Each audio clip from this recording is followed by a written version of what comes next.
Hello guys, this is Ashutosh welcoming you all in this new lecture of mechanics।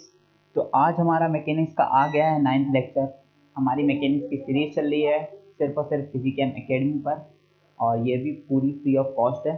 तो इसमें आपको cover कराया जाएगा सारा का सारा jam and net, jam and chest and और टीएफआर एग्ज़ाम का सारा सिलेबस, और अदर एमएससी एग्ज़ाम्स के लिए भी आपको हेल्प होगी ये सारी चीज़ों से।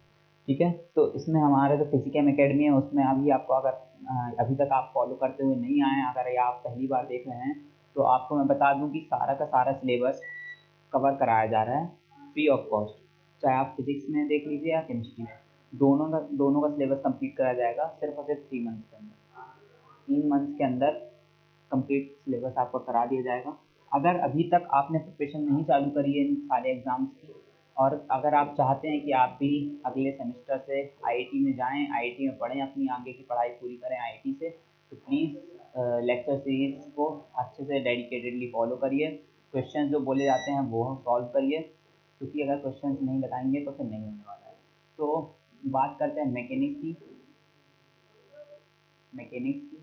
अगर मैकेनिक्स की बात करें तो उसमें हमने क्या कर लिया है, एनएलएम यूनिट का ऑलमोस्ट 8 लेक्चर्स कर लिए हैं। 8 लेक्चर्स एनएलएम यूनिट के हमारे हो गए हैं, और ये आज हमारा होने वाला 9th and last lecture of NLM. ठीक है, न्यूटन्स लॉस ऑफ मोशन से रिलेटेड जितने भी प्रॉब्लम्स, जिस प्रकार के भी प्रॉब्लम्स आपको आने चाहिए, वो सारे मैंने कवर करा दिए हैं। कुछ प्रॉब्लम्स जो छूट गए थे शायद कोरियोलिस फोर्स के, और हाँ, कोरियोलिस फोर्स के जो प्रॉब्लम्स आपके छूट गए थे, तो वो हम एक दो प्रॉब्लम्स इस वीडियो के अंदर देखेंगे। तो बेसिक प्रॉब्लम्स हैं, ठीक है। तो साथ ही साथ इस वीडियो के अंदर हम कवर करने वाले हैं वेरिएबल मास सिस्टम। तो वेरिएबल मास सिस्टम का जो कॉन्सेप्ट है, वो आईआईटी जैन वालों को बहुत खास पसंद आता है। मैकेनिक्स के अंदर बहुत सारे क्वेश्चन वेरिएबल मास सिस्टम के आ चुके हैं ऑलरेडी इन सारे एग्जाम्स में। मतलब बहुत ज़्यादा तो नहीं कह सकते हैं, लेकिन हाँ, न्यूटन्स लॉज ऑफ मोशन में अगर कोई दो दो टॉपिक्स ऐसे हों जिससे ज़्यादा क्वेश्चन पूछे जाते हों, तो मैं बोलूँगा Coriolis force and variable mass system. तो प्लीज़ इसका, और मेनली बात क्या होती है, जो वेरिएबल मास सिस्टम के क्वेश्चन होते हैं वो बहुत लंबे होते हैं। क्या होते हैं, बहुत लेंदी होते हैं। अगर आपका जैसे 3 मिनट का टाइम मिलता है आपको क्वेश्चन करने के लिए, तो ये आपके क्वेश्चन हो पाते हैं 4-5 मिनट के अंदर। ठीक है, तो एक्स्ट्रा टाइम आपका लग जाता है। तो अगर इसमें आपको एक्स्ट्रा टाइम अपना बचाना है तो क्या करना होगा, प्रैक्टिस करनी होगी बहुत ज़्यादा इस टॉपिक की, है ना। और थोड़ा से कॉम्प्लेक्स भी होते हैं। तो चलिए, वेरिएबल मास सिस्टम अगर आपसे नहीं बनता है तो इस लेक्चर पे पूरा देखिए। मैं कॉन्सेप्ट समझाऊंगा और एक अप्रोच समझाऊंगा क्वेश्चन को कैसे डील करना है। ठीक है, चलिए आगे बढ़ते हैं। ये मेरा इंट्रोडक्शन है, ठीक है। और अभी मैकेनिक्स की जो सीरीज चल रही है उसका हम लेके आए 9th लेक्चर। 9th लेक्चर, ठीक है। चलिए आगे बढ़ते हैं। ये हमारा फिजिक्स का टाइम टेबल है, ये हमारा केमिस्ट्री का टाइम टेबल है। अगर केमिस्ट्री के स्टूडेंट भी इस वीडियो को देख रहे हैं तो प्लीज़ ये जो केमिस्ट्री की क्लासेस चल रही हैं उसको आप इस प्रकार से फॉलो कर सकते हैं, ये ठीक है। इस प्रकार से ये जुलाई के लिए टॉपिक है। कौन से जुलाई के लिए, केवल और केवल जुलाई के टॉपिक्स हैं। और फिजिक्स वालों के लिए देखो, ये जुलाई के टॉपिक्स हैं। जुलाई में हम सिलेबस ऐसे करेंगे। अगले महीने इलेक्ट्रॉनिक्स का भी कोर्स आएगा, और भी 2 कोर्सेज और आएंगे इलेक्ट्रॉनिक्स के साथ साथ। तो ये तीनों कोर्सेज हमारे चल रहे हैं अभी जुलाई के अंदर। तो अगर आपको ये कवर करना है तो प्लीज़ इसको कवर करते जाइए, है ना। ये टाइम टेबल है, और चैनल को प्लीज़ सब्सक्राइब करिए, वीडियो को लाइक करिए अगर अच्छा लगे, और नीडी एस्पिरेंट्स के लिए शेयर करिए, क्योंकि देखो शेयर करने से शायद मतलब आपको बहुत ज़्यादा फ़ायदा ना हो, लेकिन जो एस्पिरेंट्स हैं जो मतलब कोचिंग नहीं जा सकते हैं, उनकी फीस नहीं दे सकते हैं इतनी ज़्यादा, तो यार उनको फ़ायदा पहुँचता है उससे। ठीक है, थोड़ा तो नहीं, मतलब बहुत ज़्यादा तो नहीं कह सकते कि बहुत ज़्यादा ही उनको फ़ायदा होगा, लेकिन एटलीस्ट यार उनको कुछ ना कुछ तो मटेरियल मिलेगा यहाँ से, है ना। और कंटेंट में कोई कमी नहीं आने दे रहे हैं। कंटेंट पूरी तरीके से बेटर है, मतलब कि एक प्रकार से देखा जाए तो कोचिंग्स में भी इतना ही कुछ पढ़ाया जाता है ना।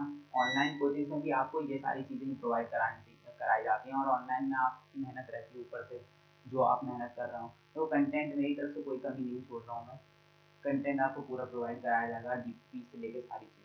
तो प्लीज़ शेयर करिए वीडियो को, ताकि जो नीडी एस्पिरेंट्स हैं आपके पहचान में उनका भी भला हो। ठीक है, कर भला तो हो भला। चलिए तो इससे पहले कि अपन थोड़ा सा वेरिएबल मास सिस्टम स्टार्ट करें, 2-3 क्वेश्चन अपन देख लेते हैं कोरियोलिस फोर्स के। ठीक है, तो कोरियोलिस फोर्स के बारे में हमने पिछले लेक्चर में क्या क्या चीज़ें बात की थी। कोरियोलिस फोर्स का फॉर्मूला पढ़ा था कि स्यूडो फोर्स है ना, सारी चीज़ें मैंने बता दी थी, 2mvr क्रॉस ओमेगा, ये आपने फॉर्मूला पढ़ा था, है ना, कोरियोलिस फोर्स का। एक तो ये चीज़ मैंने बोला था बहुत इंपॉर्टेंट है। दूसरा, जो अर्थ प्लेन के क्वेश्चन सॉल्व करने के लिए हमने क्या देखा था कि नॉर्थ साउथ ईस्ट वेस्ट को कौन कौन सी डायरेक्शन असाइन की थी, वो हमने देखा था, अपवर्ड एंड डाउनवर्ड। इनको क्या क्या बोल रहे थे, ये सारी चीज़ें लिखी थी। नॉर्थ को क्या बोल रहे थे, पॉजिटिव वाई एक्सिस मतलब जे कैप, साउथ को माइनस जे कैप, ईस्ट को प्लस आई कैप, वेस्ट को माइनस आई कैप, अपवर्ड्स को प्लस के कैप और डाउनवर्ड्स को माइनस के कैप। ठीक है, ये सारी डायरेक्शन थी। और ओमेगा की वैल्यू नॉर्दर्न हेमिस्फीयर में कितनी थी, ओमेगा कॉस थीटा आई सॉरी जे cap plus omega sine theta K cap, ये थी। और ओमेगा की वैल्यू साउदर्न हेमिस्फीयर में कितनी थी हमारी, omega cos theta J cap minus omega sine theta K cap. ये चीज़ें हमने डिस्कस कर ली थी। अच्छा, थीटा क्या होता था यहाँ पे, लॉन्जिट्यूड, लॉन्जिट्यूड होता था। ठीक है, पॉइंट का लॉन्जिट्यूड होता था। ये सारी चीज़ें हमने डिस्कस कर ली थी। ये बस इतना ही अगर आप याद रख लेते हैं ना, तो मोस्टली सारे क्वेश्चन आप यहाँ से कर ले जाएंगे। ठीक है, बस इतना आपको याद रखना है, यही चीज़ इंपॉर्टेंट है। तो ये सारी चीज़ें मैं पिछले वीडियो में डिस्कस कर लिया था। तो चलिए आगे बढ़ते हैं। ये क्वेश्चन था हमारे सामने। तो ये क्वेश्चन आपका शायद आया है जैन जैन का क्वेश्चन है मेरे ख्याल से। ठीक है, तो इसमें क्या पूछा है, ये दो प्रोजेक्टाइल्स हैं। आप लोग क्वेश्चन ध्यान से सुनिए कि दो प्रोजेक्टाइल्स हैं, पी एंड क्यू।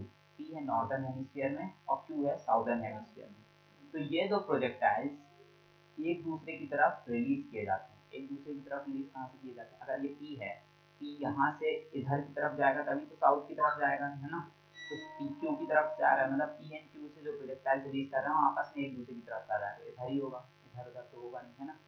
ठीक है, तो यहाँ से इधर की तरफ रिलीज किया गया है ना, साउथ की तरफ, ये वाला अगेन क्यू भी नॉर्थ की तरफ रिलीज किया गया। तो आपको क्या बताना है, जब ये रिलीज किए जा रहे हैं तो अर्थ का रोटेशन आपको पता है क्या होता है, अर्थ का रोटेशन क्या होता है, एंगुलर वेलोसिटी क्या होती है, साउथ से नॉर्थ की तरफ, है ना, ऐसे होती है। एंगुलर वेलोसिटी की डायरेक्शन ये होती है मेरी।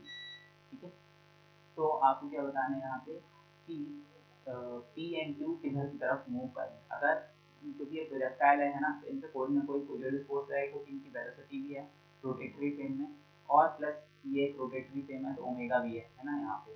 तो दोनों वेक्टर्स होने के कारण इन पे कोई ना कोई कोरियोलिस फोर्स लगेगा। तो आपको यहाँ पे बस इतना बताना है कि कोरियोलिस फोर्स लगने के कारण केवल इनकी डायरेक्शन बतानी है आपको, डायरेक्शन कैसे चेंज होगी। P and Q both east की तरफ मूव करने लगेंगे, पी ईस्ट की तरफ, क्यू वेस्ट की तरफ, P and Q both west की तरफ, या फिर पी वेस्ट की तरफ, क्यू ईस्ट की तरफ। ये चीज़ें बस आपको सॉल्व करके बतानी है। तो पॉज करिए वीडियो को, प्लीज़ ट्राई करिए खुद से क्वेश्चन को। अगर नहीं बनता है तो फिर मैं सॉल्व करूँगा, और अगर बन जाता है तो भी फिर सॉल्व करूँगा। चलिए ट्राई करके देखिए।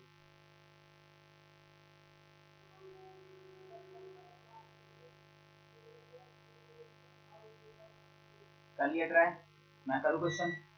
ठीक है, चलो क्वेश्चन सॉल्व करते हैं। देखो इसमें क्या बोल रहा है कि प्रोजेक्टाइल पी, यहाँ से अपन देखते हैं डायरेक्शन। अच्छा, पी प्रोजेक्टाइल जो है वो किधर की तरफ फेंका गया है, साउथ की तरफ। ठीक है, पी वाला प्रोजेक्टाइल किधर से फेंका गया है, अभी अपन पी की बात करते हैं, साउथ की तरफ फेंका गया है। मतलब इसकी वेलोसिटी, रोटेटरी फ्रेम में वेलोसिटी की डायरेक्शन क्या हो गई है, साउथ, मतलब क्या हो गई है, साउथ मतलब बोलेंगे माइनस जे कैप। ठीक है, कोई भी दिक्कत तो नहीं। अच्छा, ओमेगा की डायरेक्शन अपनी क्या पता है, ओमेगा की डायरेक्शन नॉर्दर्न हेमिस्फीयर में क्या होगी, omega cos theta J cap plus omega sine theta J cap. ठीक है, ये डायरेक्शन अपन को नॉर्दर्न हेमिस्फीयर में पता है। तो कोरियोलिस फोर्स की डायरेक्शन किधर होगी, है ना, वी आर क्रॉस ओमेगा की डायरेक्शन है ना, 2m V R cross omega होता है ना, कैप लगा लो, तो भी बना दोगे तो डायरेक्शन की बात होने लगेगी। 2m V R cross omega formula होता है हमारा। तो इस डायरेक्शन में क्या कोरियोलिस फोर्स लगेगा इसका, तो वी आर की जगह रख लीजिए माइनस जे कैप क्रॉस, है ना, ये मैं केवल डायरेक्शन की बात कर रहा हूँ, कैप लगा दो, माइनस जे कैप क्रॉस, है ना, बी ओमेगा, ओमेगा की डायरेक्शन क्या है, जे कैप प्लस के कैप की डायरेक्शन। ठीक है, तो इसको सॉल्व कर लीजिए भाई, क्रॉस क्रॉस प्रोडक्ट सॉल्व कर लीजिए।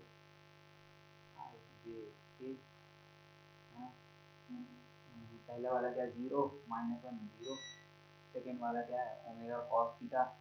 ओमेगा कॉस थीटा को अगर निगलेक्ट कर देते हैं तो अच्छा ये जे कैप के लिए 1 आ जाएगा, के कैप के लिए 1 आ जाएगा, बाकी आई कैप के लिए क्या है 0।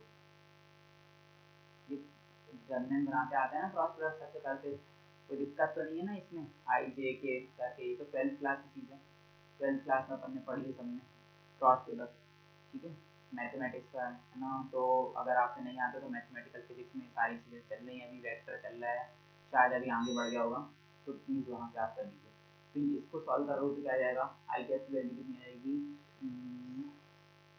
1 माइनस आई कैप, ठीक है, प्लस यहाँ से आ जाएगा कितना, सॉल्व कर लो खुद से, सॉल्व करके देखो कितना आ रहा है 0 जे कैप प्लस 0 के कैप, यही आ रहा है आंसर। कुछ अलग आ रहा तो बताओ, कुछ अलग आ रहा तो बताओ, कैलकुलेशन मिस्टेक नहीं है। फाइनल आंसर क्या आ रहा है माइनस आई कैप। तो डायरेक्शन हमको किसकी मिल गई, पी वाले प्रोजेक्टाइल पे कोरियोलिस फोर्स की डायरेक्शन कितनी लगेगी, कोरियोलिस कहाँ लगेगी, माइनस आई कैप की डायरेक्शन में, ठीक है। माइनस आई कैप की डायरेक्शन मेरी कौन सी तरह आती है, वेस्ट की डायरेक्शन, मतलब पी वाला जो वो होगा प्रोजेक्टाइल होगा वेस्ट की तरफ मूव करने रहेगा, है ना। या तो ये ऑप्शन सही होगा, तो ये दोनों में से कुछ कोई ना कोई सही होगा, है ना। ये दोनों में से कोई, क्योंकि सॉरी ये सी या डी में से करेक्ट होगा, क्योंकि वेस्ट यहाँ पी दोनों में वेस्ट की तरफ, इन दोनों में से देखो ईस्ट है, ठीक है। अब बात कर लेते हैं क्यू की। क्यू कहाँ से कहाँ चल रहा है, क्यू की वेलोसिटी रोटेटरी फ्रेम में वेलोसिटी क्यू की कहाँ है, साउथ नॉर्थ की तरफ मूव करना चाह रहा है ना, देखो क्यू कहाँ जाना चाह रहा है, नॉर्थ की तरफ जाना चाह रहा है, ठीक है। तो इसमें वी आर कहाँ है, क्यू वाले के लिए नॉर्थ की तरफ है ना, तो वी आर की वेलोसिटी कहाँ होगी, नॉर्थ की तरफ होगी। वी आर जो होगा velocity in rotatory frame, Q के लिए कहाँ होगी, नॉर्थ की तरफ होगी, मतलब कहाँ जे कैप डायरेक्शन में होगी, है ना। वी आर मिल गया अपन को, वी आर क्या मिल गया, ओमेगा की अगेन साउदर्न हेमिस्फीयर में अपना ओमेगा क्या है इस बार साउदर्न हेमिस्फीयर में, तो उसके लिए क्या हो जाएगा omega cos theta J cap minus omega sine theta K cap, ठीक है। ये हो जाएगा अपना। अगेन क्या करिए आप, कोरियोलिस फोर्स की डायरेक्शन निकाल लीजिए, कैसे निकालेंगे, V R cross omega, V R cap cross omega cap, ठीक है। तो यहाँ क्या आ जाएगा, वी आर कैप क्या है जे है क्रॉस ओमेगा क्या हो जाएगा जे कैप माइनस के कैप, ठीक है। इसको सॉल्व कर लो, सिंपली सॉल्व कर लो, कोई दिक्कत नहीं है। क्या आ जाएगा मेरा आई कैप जे कैप के कैप, ठीक है। तो क्या आ जाएगा 0 + 1 0 0 0 ना, और यहाँ क्या जाएगा 0 1 -1, ठीक है। कोई प्रॉब्लम तो नहीं है इसमें, इतना करने में कोई प्रॉब्लम तो नहीं है, समझ में आया। देखो ये मैंने डायरेक्शन +1 -1 क्यों लिए समझ में आया, ये इसका कोफिशिएंट ले जाऊँ, कोफिशिएंट ले रहा हूँ बस, ठीक है। अगेन इसकी डायरेक्शन आप सॉल्व करोगे तो क्या आ जाएगी आई कैप माइनस आई कैप, है ना, -0 प्लस 0 जे कैप प्लस 0 के कैप, ठीक है। इसको सॉल्व करने पे डायरेक्शन क्या आ रही है, माइनस आई कैप आ रही है, मतलब क्या बोल रहा है इसका, दोनों के इधर की तरफ मूव करेंगे, ये भी क्या होती है वेस्ट डायरेक्शन होती है, मतलब पी एंड क्यू बोथ दोनों पे कौन सा कोरियोलिस फोर्स की डायरेक्शन है वो किधर है, माइनस आई कैप की तरफ है, मतलब दोनों कहाँ मूव कर जाएंगे, वेस्ट की तरफ, डेविएट किधर होंगे, वेस्ट की तरफ डेविएट होंगे, तो हमारा डी ऑप्शन क्या है करेक्ट है। समझ में आ गया, ठीक है। बहुत आसान क्वेश्चन था, सिंपल सिंपल सा क्वेश्चन है, अभी समझाने में आपको ज़्यादा टाइम लग रहा है, अगर आप खुद से सॉल्व करेंगे डिटरमिनेंट जल्दी जल्दी तो बहुत इजीली सॉल्व हो जाएगा। तो कोरियोलिस फोर्स के प्रॉब्लम ज़्यादा टफ नहीं आते, बस आपको एजम्पशन चाहिए और आपको एक बार बस कॉन्सेप्ट आना चाहिए, बस that's it, nothing more than this. एक क्वेश्चन और कर लो प्लीज। तो ये आपको एक क्वेश्चन दे रखा है, ठीक है, ये क्वेश्चन दे रखा है, इसको ध्यान से देखिए, है ना। क्या बोल रहा है क्वेश्चन में कि consider the motion of sun with respect to earth frame of reference, है ना, earth rotating about its axis, ठीक है। सन के मोशन को देखना है with respect to earth frame, है ना। तो अगर if F C and F C O denote the centrifugal and Coriolis force respectively on sun, है ना, ऑन सन, ठीक है। अगर F C and F C O सन पर Coriolis force and centrifugal force बता रहे हैं, ठीक है, तो आपको क्या बताना है कि डायरेक्शन और मैग्नीट्यूड के बारे में कुछ क्वेश्चन पूछ रहा है ना, इनमें से कुछ एक ऑप्शन सही है। देखो मैग्नीट्यूड भी है और डायरेक्शन भी है इसमें, है ना, तो डायरेक्शन ध्यान देंगे, है ना। सबसे पहले क्वेश्चन को समझते हैं क्या बोल रहा है। पॉज करके सॉल्यूशन करने की कोशिश करो, ये मेरा क्वेश्चन है ना। चलो पॉज करो वीडियो को, खुद से सॉल्व करने की कोशिश करो, ठीक है। कर लिया सॉल्व, मैं करूँ, ठीक है चलो। अच्छा ये मेरी अर्थ है नॉर्थ से साउथ। अच्छा एक चीज बताओ कि अर्थ का रोटेशन कहाँ से कहाँ तक होता है, कैसे होता है अर्थ का रोटेशन। और ये ईस्ट है, ईस्ट टू वेस्ट होता है, वेस्ट टू ईस्ट होता है अर्थ का रोटेशन। ऐसा होता है ना, ऐसा होता है ना कुछ ऐसा, अर्थ ऐसे रोटेट कर रही है ना, एंगुलर वेलोसिटी ऊपर की तरफ है, तो स्क्रू रूल से ऐसे कुछ रोटेट करनी चाहिए, यहाँ से यहाँ, फिर वापस यहाँ से यहाँ, west to east. Earth rotate कैसे करती है, वेस्ट टू ईस्ट की तरफ, ठीक है।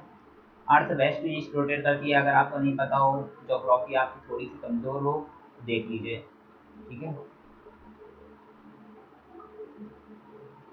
समझ में आया अर्थ कैसे रोटेट करती है, वेस्ट टू ईस्ट की तरफ होती है रोटेट। फिर से बना लेते हैं अर्थ, धरती माता ऐसे बन जाएंगी, ठीक है। ये मेरा अजीब टाइप की बनी है, लेकिन ठीक है चला सकते हो। ईस्ट, वेस्ट टू ईस्ट ऐसे रोटेट करती है अर्थ। तो अर्थ के फ्रेम में अगर कोई सन को देख रहा है, तो सन यहाँ हमारा ऐसा है, तो ऐसे दादो को देखेगा उसको। सन कैसे दिखता है तुमको, ईस्ट टू वेस्ट दिखता है ना।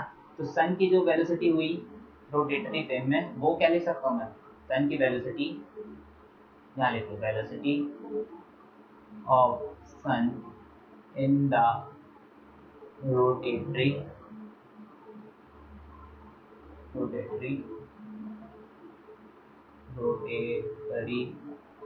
frame of earth is V R cap की डायरेक्शन मुझे क्या पता है, क्या पता चल गई, east to west. East to west मतलब माइनस आई कैप, कोई भी शंका तो नहीं है इसमें, माइनस आई कैप आ गई मेरी, है ना। इतनी बात सबको समझ में आई। अच्छा ओमेगा की डायरेक्शन आपको पता है, ओमेगा की डायरेक्शन कहाँ है, नॉर्थ की तरफ, मतलब कि अच्छा चलो इसकी बात अभी छोड़ देते हैं, है ना। अच्छा ये तो आपको पता ही होगा कि जो मेरा वो होता है, यहाँ पे नॉर्दर्न हेमिस्फीयर और साउदर्न हेमिस्फीयर की बात नहीं हो रही है, तो बेसिकली ओमेगा की डायरेक्शन हमारी क्या हो जाएगी, ऊपर यहाँ की तरफ हो जाएगी। चलिए इसके बारे में बात करते हैं, ओमेगा की डायरेक्शन के बारे में बात करते हैं आपसे। इससे पहले ये बताइए कि जो मेरा कोरियोलिस जो वो लगता है मेरा क्या, सेंट्रीफ्यूगल फोर्स लगता है, वो हमेशा क्या लगता है, कहाँ की तरफ लगता है, ये बात तो मैंने आपको बताई थी।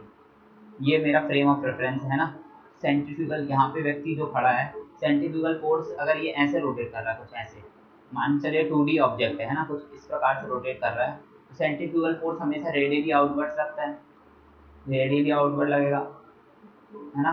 ये मेरी एक्सेस है, मान चलो कुछ ऐसा, ऐसा नहीं है, ठीक है, बाहर की तरफ निकल रही मेरी एक्सेस और ऐसे रोटेट कर रहा होता है, तो सेंट्रीफ्यूगल फोर्स हमेशा बाहर की तरफ लगता है। ये बात अपन ने डिस्कस की थी एक दो वीडियो पहले, है ना। तो स्टिल इस केस में भी सेंट्रीफ्यूगल फोर्स कहाँ लगेगा, बाहर की तरफ लगेगा, मतलब आर कैप की डायरेक्शन में लगेगा। समझ में आई बात।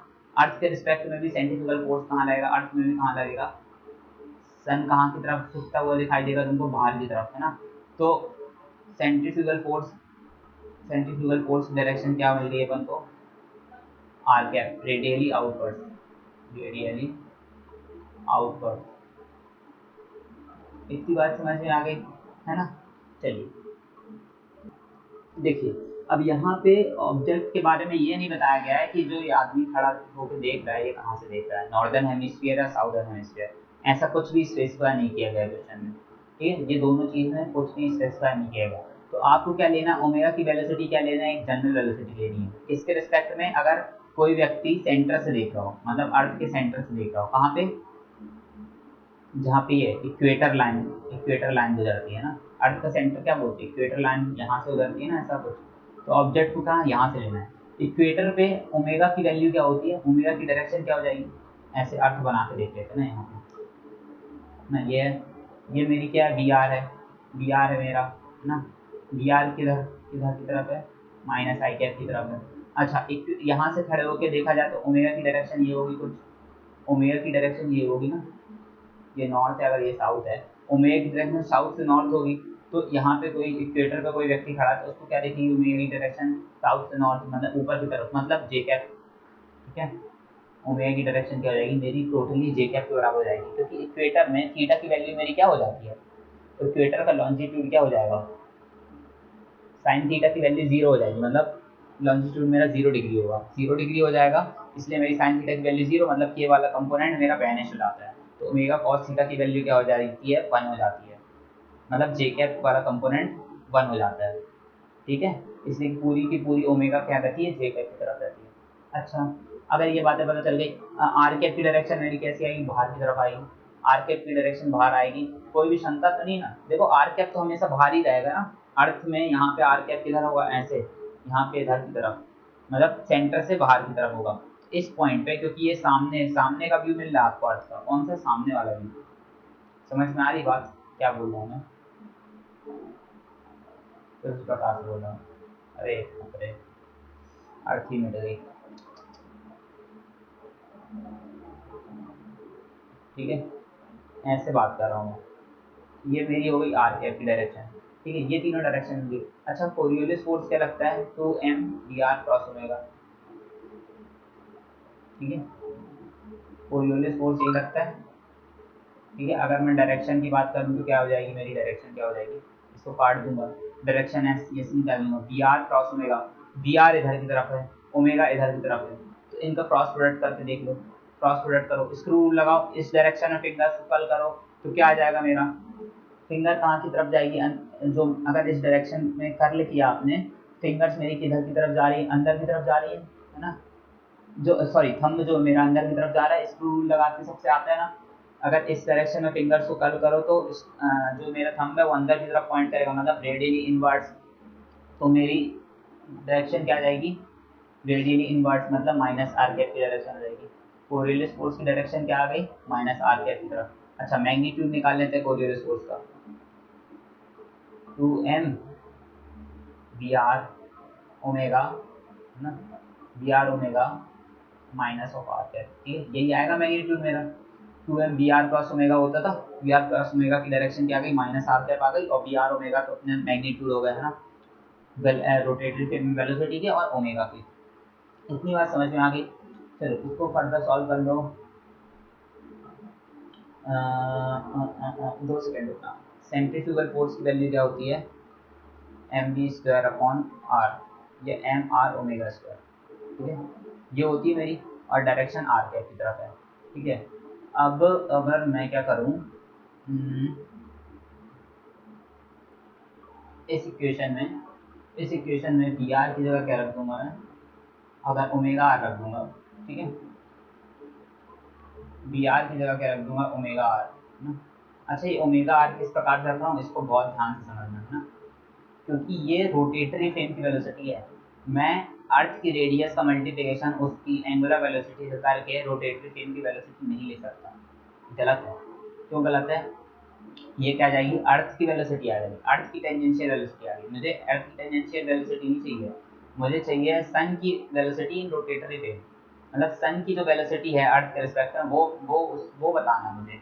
अच्छा, तो सन को मैं मान रहा हूँ आर डिस्टेंस पे, है ना, और ओमेगा बता रहा हूँ, सन का ओमेगा क्या होगा, सन का ओमेगा सेम नहीं होगा, क्योंकि अर्थ तो मेरे लिए स्टैटिक है ना, तो जितनी एंगुलर वेलोसिटी अर्थ की होगी, उतनी एंगुलर वेलोसिटी से मेरे को सन मूव करता हुआ दिखाई देगा, तो आर ओमेगा लिख सकता हूँ सन की वेलोसिटी को, बी आर को मैं आर ओमेगा लिख सकता हूँ, ऐसे मैंने लिखा बी आर को आर ओमेगा। अच्छा, कोरियोलिस फोर्स क्योंकि सॉरी सेंट्रीफ्यूगल फोर्स भी क्योंकि आर डिस्टेंस पे है, तो एम ओमेगा स्क्वायर आर लग रहा है ना, और एंगुलर वेलोसिटी ओमेगा है, तो इसलिए मैंने यहाँ पे लिखा है। अगर ये मत सोच लेना कि मतलब मैंने बी आर को कैसे बी के बराबर कैसे लिख दिया, ठीक है, इस केस में मैं लिख रहा हूँ ना, तो क्या हो जाएगा, 2m ओमेगा आर स्क्वायर, है ना, डायरेक्शन माइनस आर के। अच्छा, एम ओमेगा स्क्वायर आर को मैं क्या लिख सकता हूँ, सॉरी ये होगा एम ओमेगा स्क्वायर आर को मैं क्या लिख सकता हूँ, कुछ गलती हुई क्या, इक्वेशन क्यों नहीं बैठ रही मेरी सही, अरे यहाँ पे मैंने ओमेगा था ना, आर लिख दिया मैंने, इसलिए नहीं बैठ रही, एम ओमेगा स्क्वायर आर हो जाएगा, समझ में आया, फिर से लिख देता हूँ यार, दिक्कत ना हो तुमको।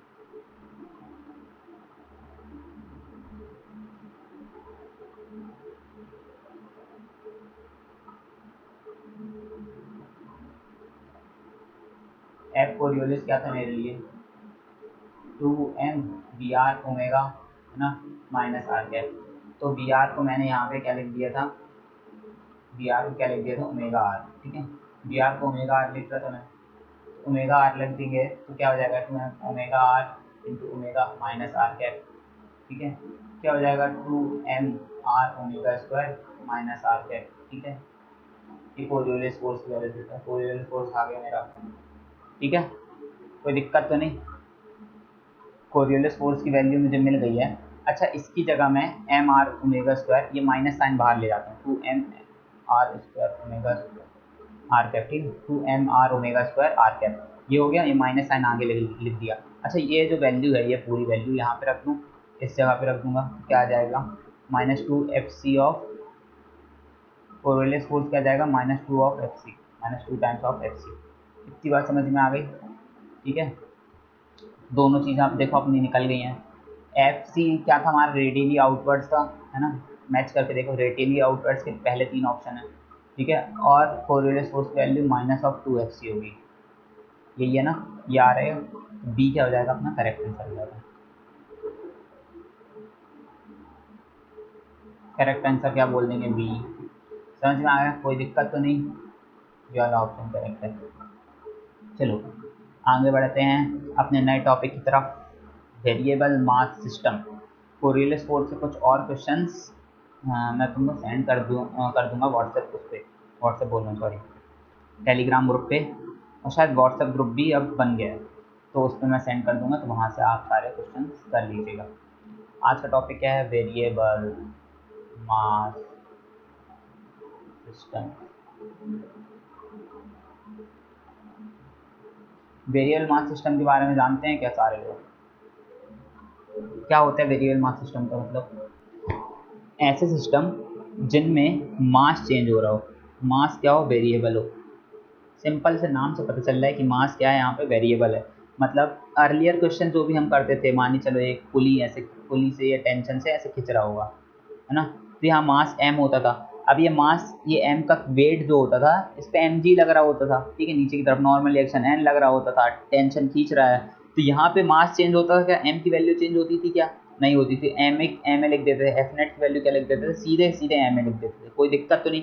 क्योंकि मैंने बताया था आपको, जब मैंने सबसे पहले लेक्चर में सेकेंड लॉ पढ़ा था, तो मैंने फोर्स बताया था आपको, फोर्स का जनरल फॉर्मूला क्या बताया था, m dv/dt plus v dm/dt। और मैंने बोला था कि अगर मास कांस्टेंट हो, if m is constant then f can be written as m dv/dt, ठीक है। अपन इसकी टर्म जीरो कर देते हैं, क्योंकि m चेंज ही नहीं होता तो उसका डिफरेंशिएशन भी जीरो हो जाएगा, ठीक है। तो ये मैंने फॉर्मूला बताया था, तो इसलिए अपन ऐसे जब मास कांस्टेंट आता था, ये वाले सिस्टम में अपन डायरेक्ट ये फॉर्मूला लगाते हुए आ रहे थे अभी तक। लेकिन अब ये बात हमारी गलत हो जाएगी, अब ये क्या हो जाएगी गलत, वेरिएबल मास सिस्टम में हमारी ये सारी चीज़ें क्या हो जाएंगी, गलत हो जाएंगी। क्यों हो जाएंगे, क्योंकि यहाँ पे मास तो वेरिएबल है ना, तो मास जब वेरिएबल है तो उसका डिफरेंशिएशन जीरो नहीं आ सकता, मतलब ये वाली टर्म जो होगी मेरी नॉन जीरो होगी, इसलिए अब अपन को ध्यान देना होगा। अब अपना ये वाला फॉर्मूला क्या हो जाएगा, इनवैलिड हो जाएगा, इसलिए इसको टाटा बाय बाय कह देते हैं।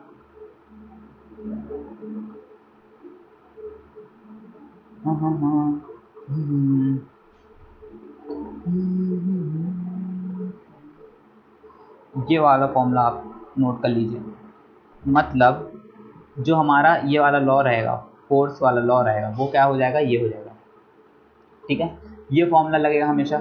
इसका मतलब क्या है, f की वैल्यू मैं क्या ले रहा हूँ, dp/dt, f की वैल्यू dp/dt हमेशा वैलिड है, मैंने बताया था ना, law of conservation of momentum हमेशा वैलिड है। फोर्स की डेफिनेशन dp/dt हमेशा वैलिड है, ऑलवेज वैलिड, ये वाले दो फॉर्मूले ऑलवेज वैलिड हैं, ठीक है। तो वेरिएबल मास सिस्टम में हमको ये वाले फॉर्मूले बहुत काम आने वाले हैं, ठीक है।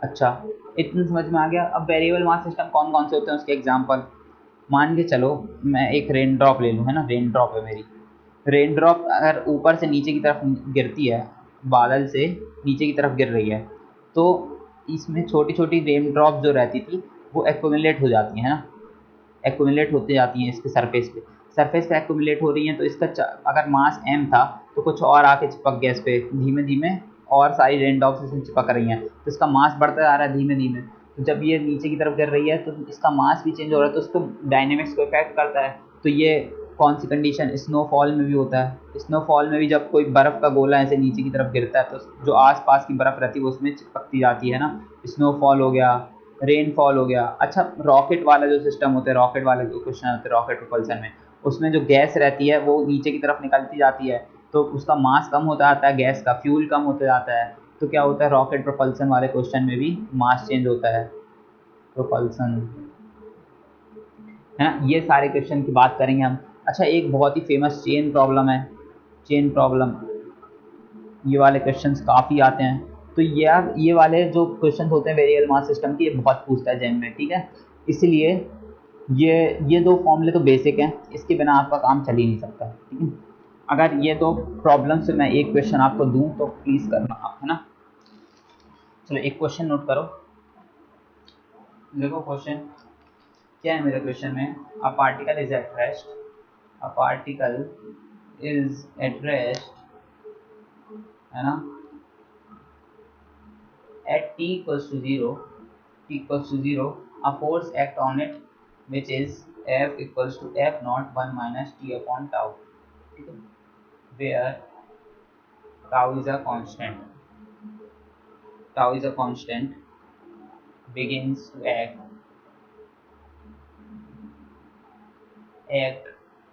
on it, okay? as the particle moves,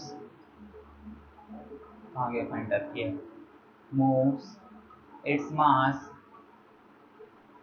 varies as a function equals to m equals to varies with time, लिख लो varies with time as a function m equals to m naught 1 minus t upon tau का whole square, ठीक है। Then if speed of particle, अच्छा, speed of particle after time t equals to tau by 2, है ना।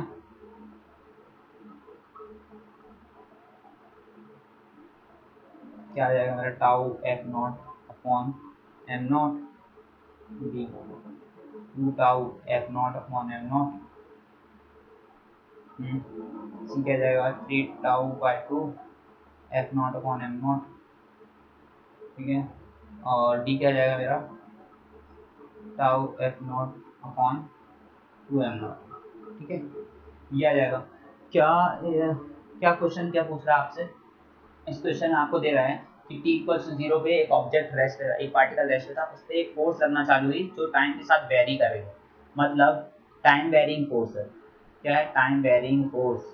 इसका मतलब क्या बोल रहा है, लिख लेते हैं, है ना, टाइम वेरिंग फोर्स है, टाइम वेरिंग फोर्स दिया है। फिर क्या बोल रहा है साथ में, टाउ तो कांस्टेंट आपको दिया है ना, ये एक्ट करने लगे फोर्स, है ना। अब पार्टिकल मूव कर रहा है आगे की तरफ, है ना, तो उसका मास कैसे वेरी कर रहा है, मास भी क्या है, वेरी कर रहा है, मास भी क्या है, वेरी कर रहा है, मास वेरी कर रहा है, फोर्स भी वेरी कर रहा है, तो दोनों टाइम के साथ वेरी कर रहे हैं। तो स्पीड पूछ रहा है आपसे, speed of particle after time t equals to tau by 2। Question खुद से ट्राई करने की कोशिश करो, बनता है तो बहुत बढ़िया बात है, वरना फिर मत करो। चलो पॉज करके ट्राई करो, कर लिए ट्राई। अगर आपका आंसर आ रहा है सी तो करेक्ट है, अगर आपका आंसर सी आ रहा है तो करेक्ट है, ठीक है। सॉल्व करने की कोशिश करना था खुद से, ठीक है। चलो अब मैं करता हूँ क्वेश्चन सॉल्व। अच्छा, मैंने क्या बताया आपको कि force equals to D P by D T, ये वाला जो फॉर्मूला मेरा होता है ये ऑलवेज वैलिड है, ऑलवेज वैलिड है, ठीक है। इस केस में भी ये वाला फॉर्मूला वैलिड हो जाएगा। अच्छा, फोर्स का मतलब क्या होता है, फोर्स का मतलब क्या होता है, एफ का फॉर्मूला आपको क्या दिया है, फोर्स कैसे वेरी कर रहा है टाइम के साथ, F equal to F not 1 minus T by tau, ये लिख दो यहाँ पे, F not 1 minus T upon tau, ये लिख दिया आपने। अच्छा, मोमेंटम क्या होता है मेरा, मोमेंटम क्या होता है, एम बी होता है, ठीक है, मोमेंटम एम बी होता है। चलो इसको एम बी लिख देते हैं, एफ नॉट कैसे वैरी करेगा, 1 माइनस टी बाय टाउ, है ना। तो और मोमेंटम के साथ मोमेंटम मिले मास जो होता है, मास क्या दो टर्म बन जाएगी, V D M by D T plus M D we by D T, दो टर्म बन गई। ये होता है अपना। अब एफ नॉट की वैल्यू क्या है, 1 माइनस टी बाय टाउ, ठीक है। अब v की वैल्यू अपन को नहीं पता है ना, v की वैल्यू अपन को नहीं पता है। dm बाई dt की वैल्यू पता है क्या, चलो निकाल लेते हैं, dm बाई dt की वैल्यू आगे निकालते हैं। अच्छा m की वैल्यू अपन को क्या पता है, m naught 1 minus T by tau का whole square D by D T, ठीक है। अच्छा इतनी बात समझ में आई सबको, कोई प्रॉब्लम तो नहीं इतनी बात में, चलो ये क्या आ जाएगा, F not 1 minus T by tau, है ना। dm बाई डी टी अपन नेक्स्ट पेज में निकाल लेते हैं साइड में। m की वैल्यू अपन को कितनी दी है, m naught 1 minus T upon tau का होल स्क्वायर, यही दी है अपन को, यही दी है ना, हाँ ठीक है। तो dm बाई डी टी की वैल्यू यहाँ से कितनी आ जाएगी, इसका डिफरेंशिएशन करोगे तो क्या आ जाएगा, m नॉट ये 2 आ जाएगा सामने, 1 माइनस टी अपॉन टाउ, और एक मल्टीप्लिकेशन हो जाएगा इसमें माइनस 1 अपॉन टाउ, ठीक है, ये आ गया। अच्छा इसमें b का मल्टीप्लिकेशन कर दोगे तो तुम्हारा आ जाएगा ना इतना, यहाँ से इसके आगे हम लोग नेक्स्ट पेज की इक्वेशन लिखते हैं, लास्ट पेज वाली। b इसकी वैल्यू क्या आ रही है मेरी, dm बाई dt की 2 m naught 1 minus T upon tau, है ना, और माइनस साइन 1 अपॉन टाउ, ठीक है, ये मेरा आ रहा है, ठीक है, प्लस। अच्छा इस बेटर इस इक्वेशन को अपन नेक्स्ट पेज में लिखते हैं ना, नेक्स्ट पेज में लिखते हैं इस इक्वेशन को,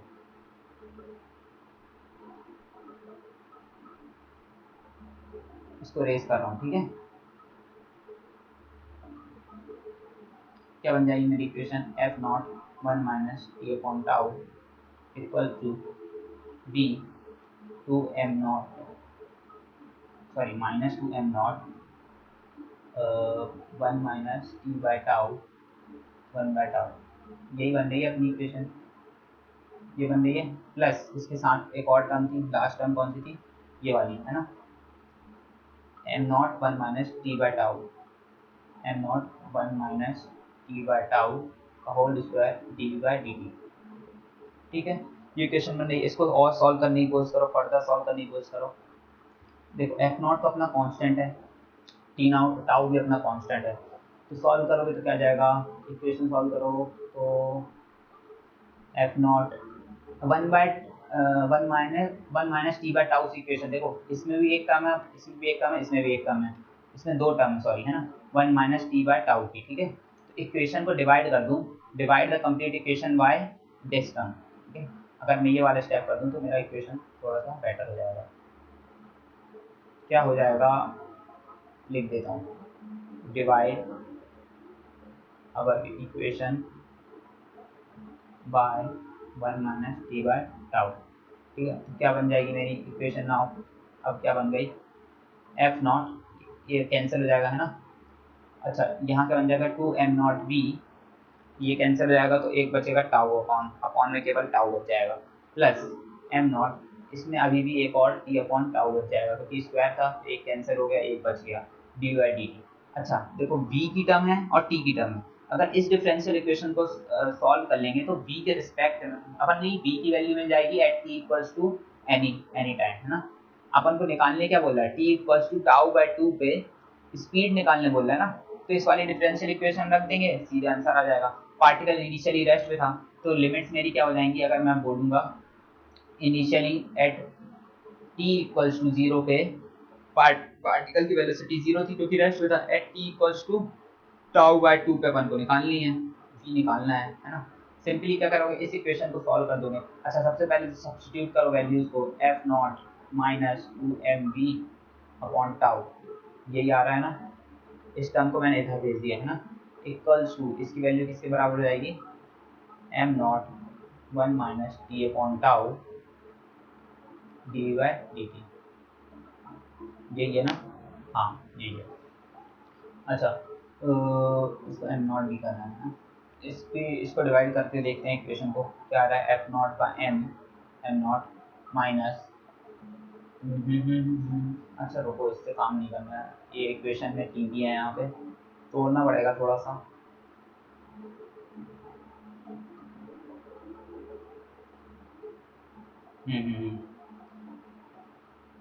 सारी टर्म्स को ब्रेक कर लेते हैं। 2m m naught b tau D by D T minus M T by tau D by D T. ओ नहीं, इससे इक्वेशन और बिगड़ेगी दूसरे लोग, इससे इक्वेशन क्या होगी हमारी, बिगड़ने लगेगी।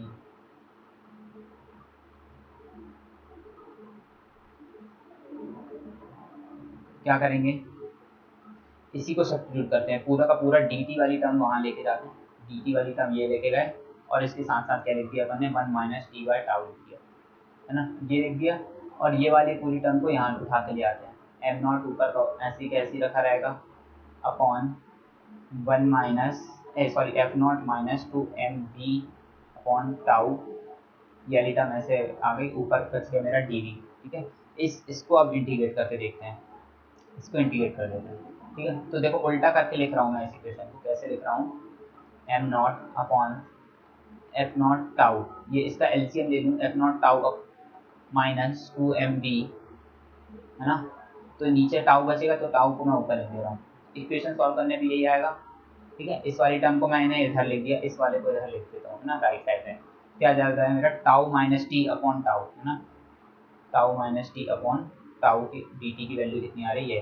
अब इसका इंटीग्रेशन कर दो, लिमिट कैसी आ जाएंगी मेरी, लिमिट मेरी कहाँ से कहाँ तक आ जाएगी, at T equals to zero, T equals to zero पे वेलोसिटी ज़ीरो थी, है ना, T equals to tau by 2 पे वेलोसिटी मेरी v मान के चल रहा हूँ। ठीक है, जो अपन को निकालनी है वी नॉट मान के चल रहा हूँ। चलो, तो क्या आ जाएगा मेरा आंसर, क्या जाएगा, इसको सॉल्व करने पे क्या आ जाएगा, am not tau lawn of F naught tau minus 2 MV, है ना, और डिवाइड सॉरी एम नॉट है ये पूरा, एम नॉट है लेके चलना इसको।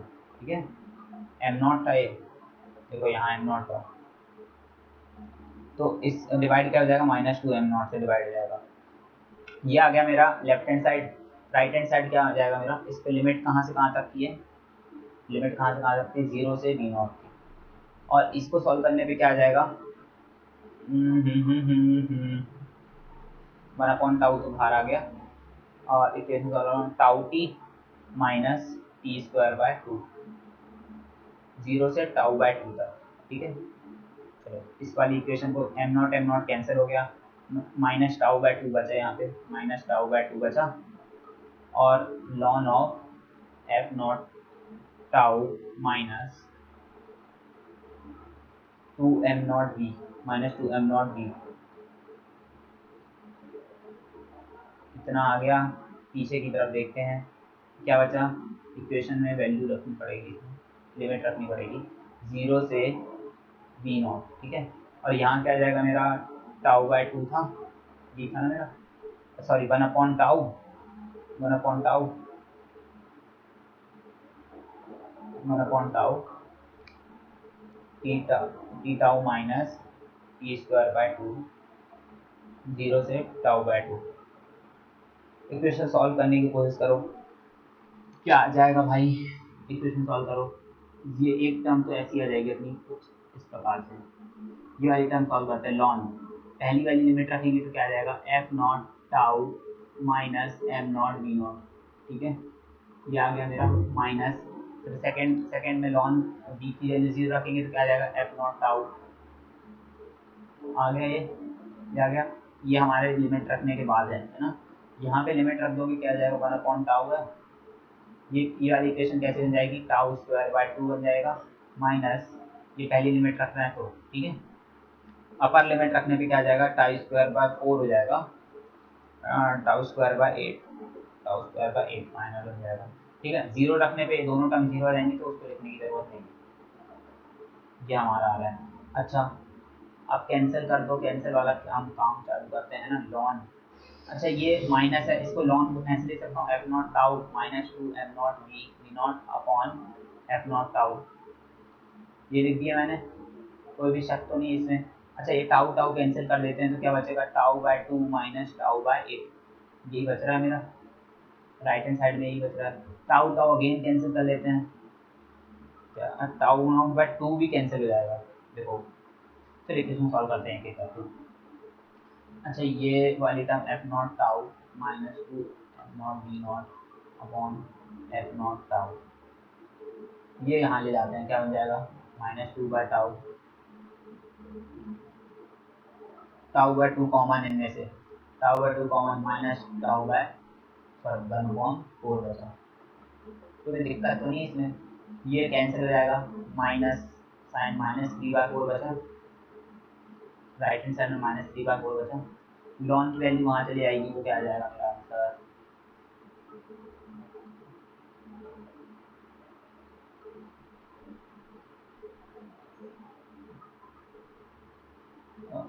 ई to the power minus three by four, ठीक है, ये आ गया मेरा आंसर। अच्छा, अपन को बी नॉट निकालना है ना, इसको सॉल्व करेंगे तो क्या जाएगा one minus two M naught B naught upon F naught tau, E to the power minus three by four है। अच्छा, इसको अगेन सॉल्व करेंगे तो क्या आ जाएगा one minus E to the power minus three by four two M naught B naught upon F naught tau, ये वहाँ चले जाएगा, F naught tau one minus one upon E to the power three by four two M naught B naught, यहाँ करेंगे solve तो very line बर्बाद ना करते हुए कुछ ऐसा करते हैं,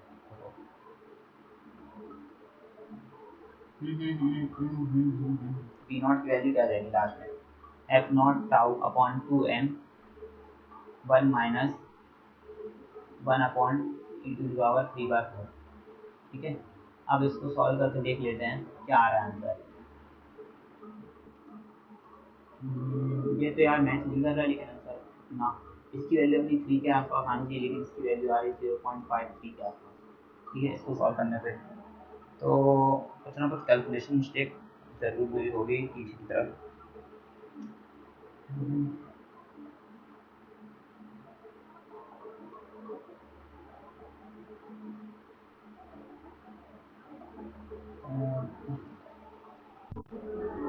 देखना पड़ेगा यार, थोड़ा टाइम लगेगा इसमें, आगे बढ़ते हैं, अभी तो आगे बढ़ते हैं फिर देखते हैं अपन इसमें क्या कैलकुलेशन मिस्टेक हुई है, या तो मैं देख के आपको कल बता दूंगा कि क्या क्या दिक्कत आ रही थी, ठीक है। चलो आगे बढ़ रहे हैं, इसका आंसर क्या आएगा आपका V naught equals to three F naught tau by two M naught, ये आंसर दिया हुआ है, बाकी देखते हैं क्या दिक्कत हो रही है इस सॉल्यूशन में आगे, ठीक है। चलो आगे बढ़ जाते हैं, अभी एक नया टॉपिक इसी में जो अपन को पढ़ना है, with in this what rocket problem, rocket के सारे प्रॉब्लम्स कैसे हल करेंगे इसके लिए देख लेते हैं अपन, इसको कैसे हल करने वाले हैं वो देखते हैं अपन। चलो अब मान के चलो, जब अपना रॉकेट है, ये क्या है अपना रॉकेट,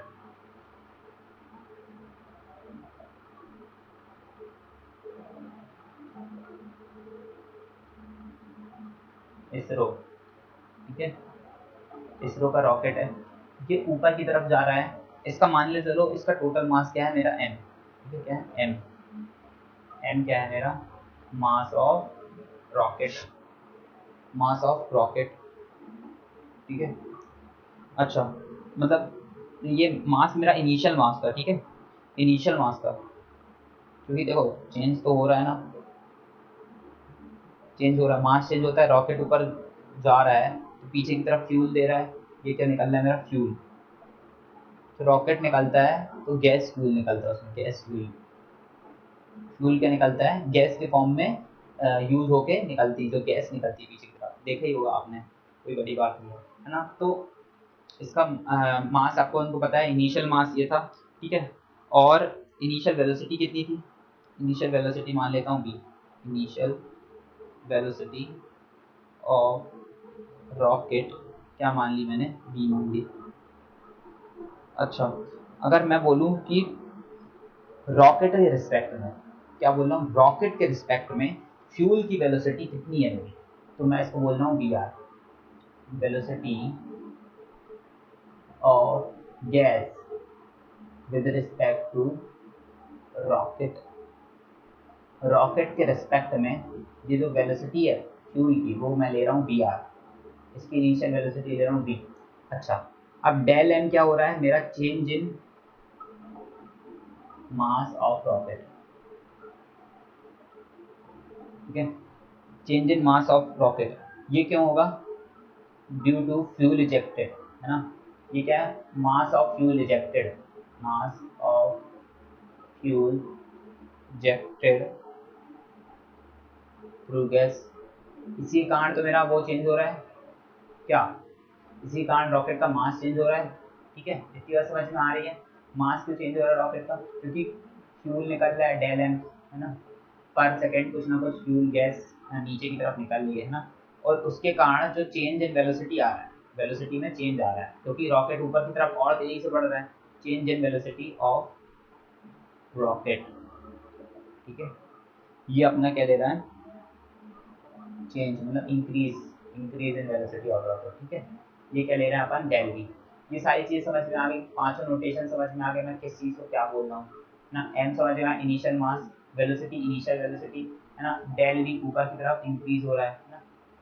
ठीक है, एम डेल एम नीचे की तरफ निकल रहा है, और वी आर क्या है मेरी, speed of gas with respect to rocket. ठीक है, अब इनिशियल मोमेंटम रॉकेट का क्या था, इनिशियल मोमेंटम रॉकेट का लिख देता हूँ मैं यहाँ पे। मेरा रॉकेट का इनिशियल मोमेंटम क्या था, पी आई की वैल्यू एम वी था, initial velocity, initial mass M, initial velocity V. ठीक है, ये आ गया मेरा इनिशियल मोमेंटम। फाइनल मोमेंटम क्या हो गया रॉकेट का, फाइनल मोमेंटम क्या हो गया, पी एफ की वैल्यू क्या हो गई, एम माइनस, है ना, एम माइनस डेल एम, ये हो रहा है। अच्छा देखो ना, फाइनल मोमेंटम जो भी मेरा रॉकेट था, है ना, उसका मोमेंटम क्या हो जाएगा, थोड़े समय बाद उसकी वेलोसिटी क्या हो जाएगी, v प्लस डेल वी हो जाएगी, क्योंकि वेलोसिटी इंक्रीज हो रही है समय के साथ। ठीक है, और मास क्या हो रहा है, डिक्रीज हो रहा है, तो अब रॉकेट का मास कितना हो गया, एम माइनस डेल एम, और वेलोसिटी क्या हो गई, v प्लस डेल वी। ठीक है, ये तो हो गया मेरा केवल रॉकेट का। अच्छा, कुछ जो गैस है उसकी भी तो कुछ ना कुछ वेलोसिटी होगी, ये रॉकेट ऊपर की तरफ जा रहा है। ठीक है, इसका m हो गया है now m minus del M. ठीक है, और वेलोसिटी हो गई v plus D V del V. ठीक है, ये ए मेरा हो जा रहा है। ठीक है, ये हो गया मेरा। अच्छा, ये अभी भी फर्दर फर्दर क्या हो रहा है आपका, यहाँ से एमिशन भी तो हो रहा है, गैस का एमिशन हो रहा है यहाँ पे, जिसकी जो डेल एम मास जो माइनस हो रहा है वो यहाँ पे नीचे की तरफ है। अब इसकी velocity with respect to rocket क्या है, वी आर है, with respect to rocket V R है। लेकिन लेकिन अभी यहाँ पे देखने वाली बात क्या है, ये दो चीज़ों में कन्वर्ट हो रहा है ना, एक तो ये रॉकेट और एक इसका फ्यूल, है ना। पहले मेरा क्या था, दोनों एक ही चीज़ थी, है ना, इसलिए इनिशियल मोमेंटम देखो मैंने दोनों का लिया एम वी एक साथ। अब ये क्या, दो चीज़ों में कन्वर्ट हो गया, एक रॉकेट और एक क्या है मेरा फ्यूल, है ना। तो रॉकेट की बात तो हमने कर ली, रॉकेट की बात हमने कर ली, फ्यूल कैसा दिखेगा ये देखेंगे। अच्छा, मैं यहाँ पे एक चीज़ बहुत बढ़िया तरीके से क्लियर कर देना चाह रहा हूँ, क्या, कि जो भी चीज़ें हम यहाँ से देख रहे हैं वो किसके रिस्पेक्ट में देख रहे हैं, ग्राउंड के रिस्पेक्ट में, ये बिल्कुल मत भूलना। ये किस चीज़ के रिस्पेक्ट में देखना है, ग्राउंड के रिस्पेक्ट में।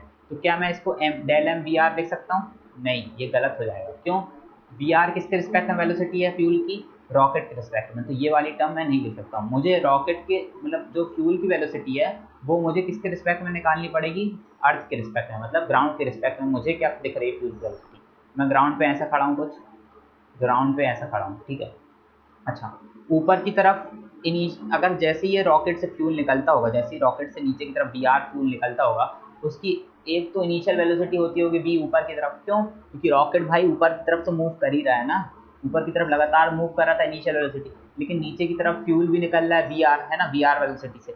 तो इसकी जो वेलोसिटी होती होगी, एक तो ऊपर की तरफ वी होती होगी और नीचे की तरफ क्या हो जाती होगी, वी आर होती होगी। ऊपर की तरफ वेलोसिटी वी है, नीचे की तरफ क्या है, माइनस ऑफ वी आर, क्योंकि निगेटिव साइड है ना, माइनस ऑफ वी आर। ये हो जाएगी velocity with respect to ground, velocity of fuel with respect to ground.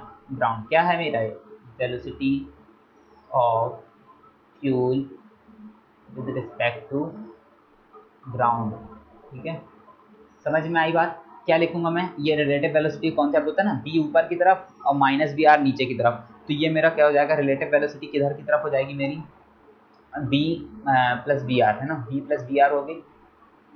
Velocity of fuel with respect to ground मेरी ये हो गई। इतनी बात समझ में आई, ये पूरा कॉन्सेप्ट समझ में आया, कैसे निकाला मैंने, ये कैसे निकाला समझ में आ गया ना।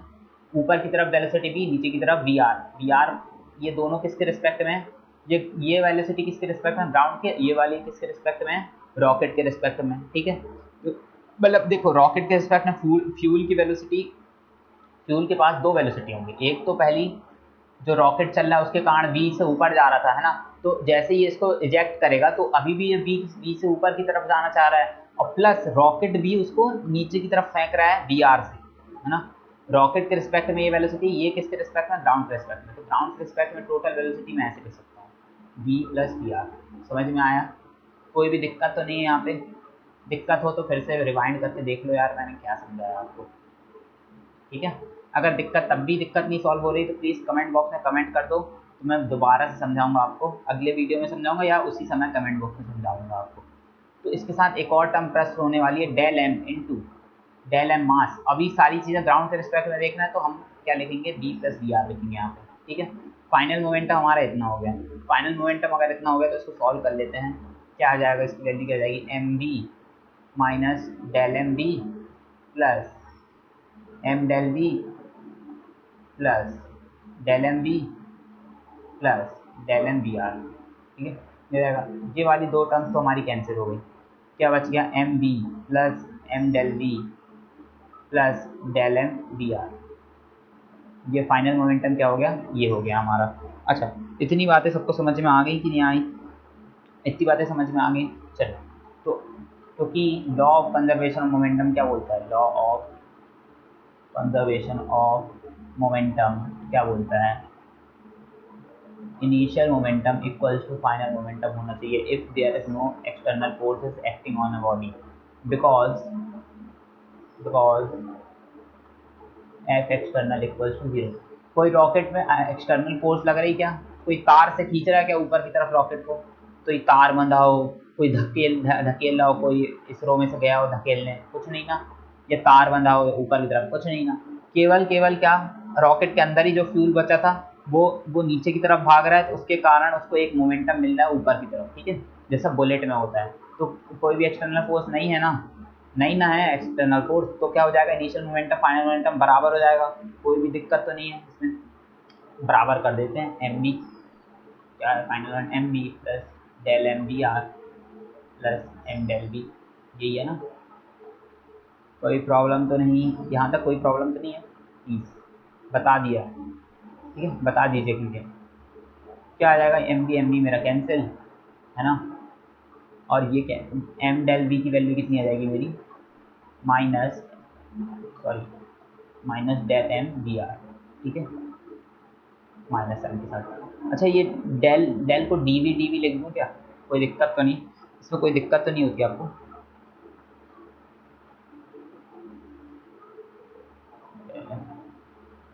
डी एम बी आर, और इसको डिफ्रेंशिएशन कर दूँ विद रिस्पेक्ट टू व्हाट, इसका डिफ्रेंशिएशन किसके रिस्पेक्ट में कर दूँ, मैं टाइम के रिस्पेक्ट में कर दूँ। देखो इनिशियल मास तो कांस्टेंट है, तो D we by D T आ जाएगा, है ना, और ये क्या जाएगा, minus D M by D T, और फ्यूल की वेलोसिटी भी मेरा कांस्टेंट है ना। ये वाली इक्वेशन आ जाएगी मेरी, ये इक्वेशन आ जाएगी, इसको ले लो इक्वेशन नंबर 1, इसको ले लो इक्वेशन नंबर 1। अच्छा, force on rocket, force on rocket कैसे लग रहा है, क्या क्या लग रहा है फोर्सेस रॉकेट पे, एक फोर्स ऐसा रहेगा V D M by D T के कारण, और एक फोर्स रहेगा M D we by D T के कारण। अच्छा, रॉकेट के लिए कुछ एक्सटर्नल एक्सीलरेशन है क्या, कोई बाहर से फोर्स लगा रहा है क्या, कोई भी फोर्स नहीं लगा रहा है, बाहर से कोई भी फोर्स नहीं लगा रहा है, जब तक बाहर से कोई भी फोर्स नहीं लगा रहा है तो इसकी वैल्यू मेरी जीरो हो जाएगी। ये क्या बताता है, एक्सटर्नल फोर्स बताता है, एक्सटर्नल फोर्स तो कुछ है ही नहीं, केवल मास चेंज होने के कारण एक फोर्स लग रहा है, ठीक है, मास चेंज होने के कारण ही तो एक फोर्स लग रहा है। इसकी वेलोसिटी क्या हो जाएगी, V D M by D T की वैल्यू क्या हो जाएगी मेरी, इसकी वैल्यू क्या है, minus V R D M by D T, है ना। ये वेलोसिटी ऑफ रॉकेट है ना, देखो ये यही चीज़ तो लिख रहा है ना, मास इस प्रकार से चेंज हो रहा है ना, मोमेंटम जो मेरा चेंज हो रहा है इस प्रकार से चेंज हो रहा है, तो ये आ जाएगी मेरी वैल्यू। इसकी वैल्यू ऑलरेडी मुझे पता है क्या है, एम डेल बी, रॉकेट के लिए, या फिर लिख दो M D we by D T, sorry M D we by D T. ये फोर्स लग रहा है ना रॉकेट पे, ठीक है, समझ में आया? समझ में आया? M D we by D T मतलब रॉकेट पे कौन कैसा फोर्स लग रहा है, M D we by D T, mass into acceleration, यही है ना M D we by D T, इसी को ना बोलते हैं फोर्स। तो रॉकेट फोर्स क्या लग रहा है, minus V R D M by D T, ये लग रहा है मेरा रॉकेट फोर्स। ये आ गया मेरा, ये वाला जो टर्म है ये है मेरा मेन फॉर्मूला, ठीक है। फोर्स ऑन रॉकेट क्या लिख दोगे तुम, minus V R D M by D T. यहाँ पे वो क्या है, ये है मास ऑफ फ्यूल इजेक्टिंग, है ना, विद रिस्पेक्ट टू टाइम। ये क्या है, mass of fuel ejecting with respect to time. V R क्या है मेरी, velocity of fuel with respect to rocket, ठीक है। समझ में आई बात? चलो, यहाँ से मेरे सारे क्वेश्चन रॉकेट के सॉल्व हो जाएंगे, रॉकेट के सारे क्वेश्चन कहाँ सॉल्व हो जाएंगे, यहाँ से हो जाएंगे। चलो आगे बढ़ें, थोड़ा और आगे बढ़ें, चेन प्रॉब्लम पे आगे बढ़ते हैं। चेन प्रॉब्लम से बहुत इंपॉर्टेंट क्वेश्चन आ जाते हैं भाई, चेन प्रॉब्लम भी कर लेते हैं। कुछ चेन प्रॉब्लम्स हम करेंगे कहाँ, वर्क एनर्जी एंड पावर में, लेकिन ये वेरिएबल मास वाली चेन प्रॉब्लम्स हैं, ठीक है। तो वेरिएबल मास वाली चेन प्रॉब्लम्स को कैसे सॉल्व करते हैं वो भी देख लेते हैं। तो एक क्वेश्चन नोट करो, क्या है क्वेश्चन, ये क्वेश्चन कहाँ आया था, लिख लो कहाँ आया था, जस्ट 2015, ठीक है। इस क्वेश्चन से समझते हैं कि कैसे सॉल्व करते हैं चेन प्रॉब्लम्स को। अच्छा, a chain of mass m and length L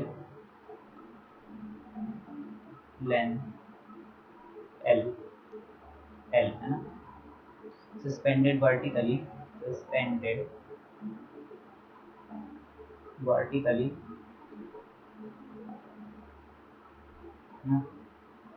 with its lower end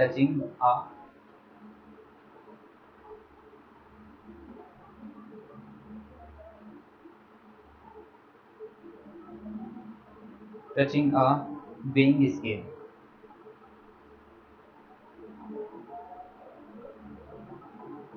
The chain released and falls freely. The chain released and falls freely onto the scale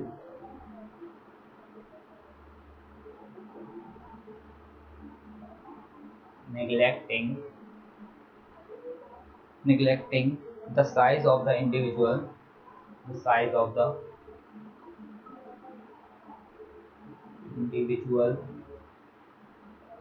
individual links. What is the reading of the scale? What is the reading of the scale? ठीक है। When a length x of the chain fall on, when a length x of the chain fall on,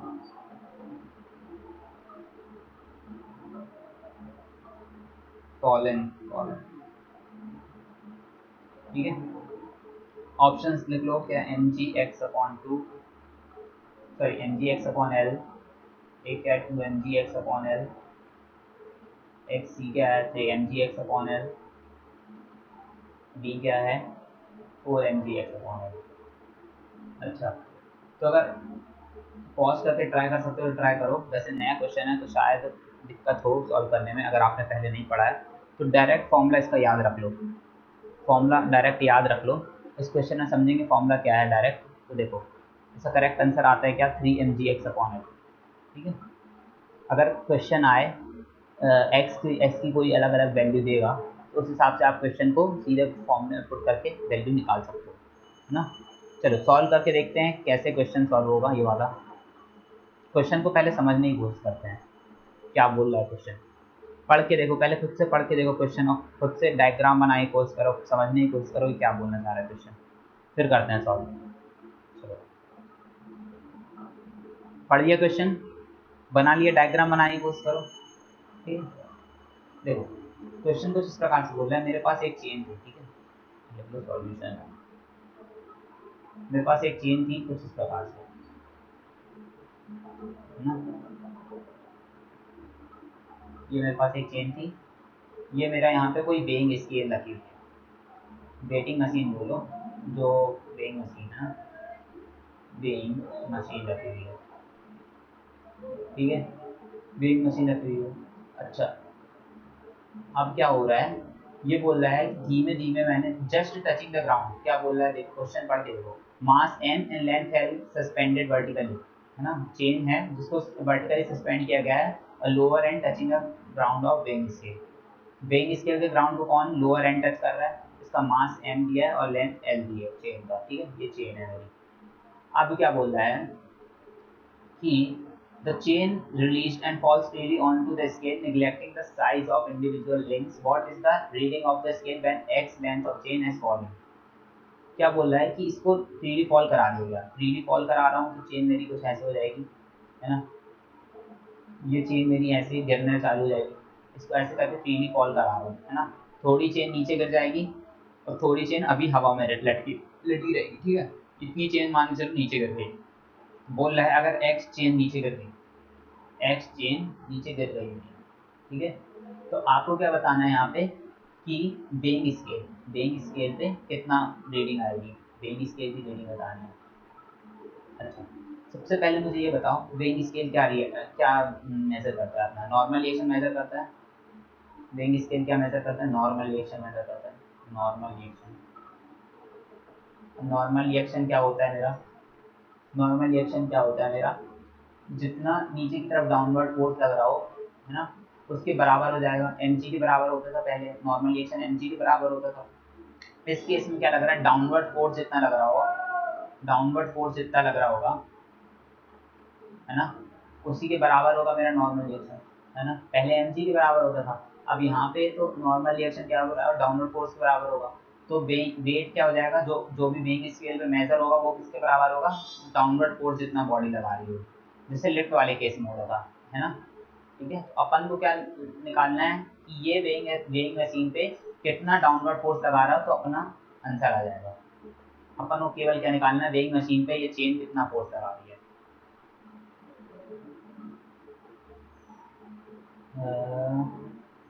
force exerted by chain on the weighing machine is equals to uh, reading of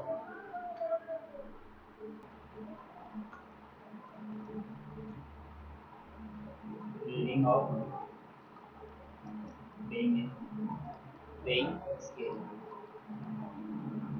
ठीक, इतनी बात समझना है, तो अपन को basically निकालना है force exerted by chain, force exerted by chain, है ना, ये अपन को निकालना है। अच्छा, अब वो कैसे निकालेंगे, फोर्स का फॉर्मूला मैंने क्या बताया, general formula M D by D T plus V T,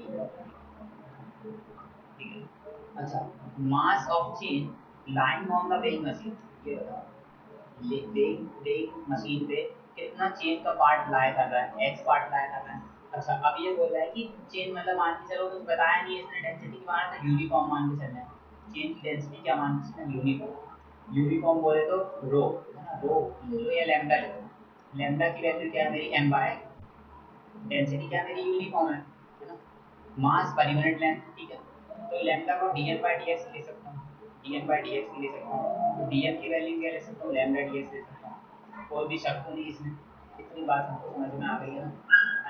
अच्छा, अगर dn, अगर n लेंथ का मास, अच्छा लैम्डा dx ले सकता हूँ, चलो अब x लेंथ का मास निकालने के लिए क्या करेंगे, dn निकालने के लिए क्या करेंगे, इंटीग्रेट कर देंगे किससे, x लेंथ से, लैम्डा dx इंटीग्रेट कर देंगे 0 से x तक, है ना, तो मास m आ जाएगा, मास m आ जाएगा, m की वैल्यू कितनी आ जाएगी, लैम्डा x, है ना, क्या आ जाएगी लैम्डा x, ठीक है, तो इसका मास कितना है, जितना जितना पार्ट चेन का, part of the chain, the part of the chain line on machine weighing machine scale, कुछ भी लिखेंगे स्केल, ठीक है। कितना ये एक्स है, ठीक है। तो उसका वेट कितना आ जाएगा, weight of the chain line on scale, scale पे जो वो है मेरा क्या, जितना चेन है लटकी, जितना चेन रखी हुई है स्केल पे, उसके द्वारा कितना वेट लगेगा, एम जी, है ना, एम जी वेट लगेगा, सॉरी छोटा एम जी, एम छोटा एम कितना आ रहा है मेरा, लैम्डा एक्स आ रहा है, लैम्डा एक्स जी यही आ रहा है मेरा। लैम्डा की वैल्यू क्या रखो, एम बाय रखो, M G X upon L. इतना वेट लगाएगा, कौन लगाएगा, इतना इतना वेट कौन लगा रहा है, ये इतना वेट मेरा लगा कौन रहा है, जितनी चेन रखी हुई है यहाँ पे, जितनी चेन रखी हुई है वो लगा रहा है मेरा इतना वेट। अच्छा ये तो मेरी चेन की बात होगी। अब मैं आपसे क्या पूछ रहा हूँ कि ये तो मेरे क्या आ गया, वेट, जितना वेट रखी हुई चेन लगा रहा है, मतलब एम जी, मतलब कि एम, ये M D by D T, यही ना निकाला मैंने, M D by D T का मतलब क्या है, जितना रखा हुआ, क्योंकि यहाँ पे मास क्या रखा हुआ है, मास चेंज नहीं हो रहा है। समझ में आई बात, क्या बोलना चाह रहा हूँ मैं, बात समझ में आ रही है। ये मेरा क्या है, ये रखी हुई चेन की कारण मास है ना, और प्लस इसका मास कुछ ना कुछ ऐड हो रहा है ना। देखो ध्यान से देखो, ये मेरा कांस्टेंट मास है, ये क्या है मेरा कांस्टेंट मास है अभी यहाँ पे, ठीक है।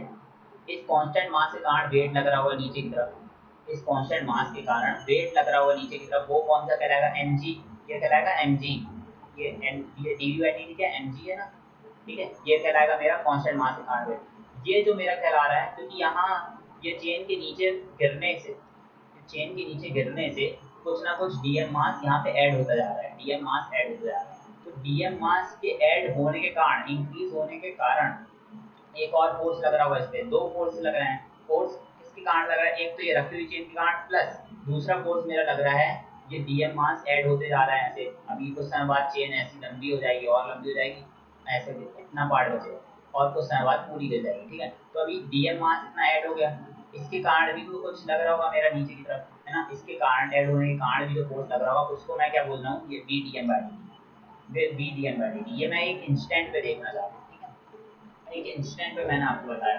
तो M D we by D T की वैल्यू क्या आ गई, मतलब वेट की वैल्यू मैंने निकाली एम जी एक्स बाय, मेरी फोर्स की इक्वेशन मेरी कोशिश करना चाहिए, फोर्स बाय चेन की वैल्यू कितनी आ गई है, एक तो क्या हो जाएगा एम जी एक्स बाय जितनी चेन लाई कर रही है यहाँ पे उसके कारण, है ना। दूसरा क्या हो जाएगा मेरा B D M by D T. अब अपन को इसकी वैल्यू निकाल देंगे। डीएम की वैल्यू अपन को पता है ना, एम की वैल्यू अपन को पता है, डीएम की वैल्यू अपन को पता है। अब क्या निकालना अपन को, क्या कर देना है अपन को, डीएम बाई डी टी निकालना है, ठीक है। DM by D T, D तो अपन को पता चल जाएगा ना, तो ये कैसे निकालेंगे, ये देखिए एम की जगह क्या रख दो तुम, लैम्डा एक्स रख दो, एम की जगह लैम्डा एक्स रख दो, ये है ना। डीएम की जगह क्या रखना, लैम्डा डी एक्स रख दोगे, ऐसा रख दो, लैम्डा एम की जगह लैम्डा एक्स रख दो यार, या फिर ऐसा लैम्डा डी एक्स रख दो, कोई दिक्कत ना हो तो, ठीक है। बात एक ही है ना, लैम्डा तो मेरा कांस्टेंट है इसलिए वहाँ पे भी बाहर आ जाता है।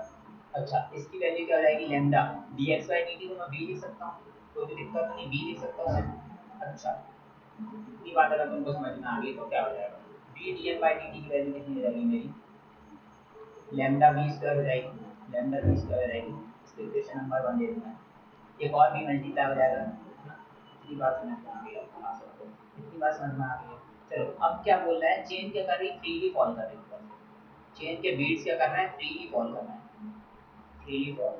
अच्छा तो फ्रीली फॉल ऑब्जेक्ट्स की वेलोसिटी क्या लेते हैं, इतना बताओ, फ्रीली फॉल ऑब्जेक्ट्स की वेलोसिटी क्या लेते हैं।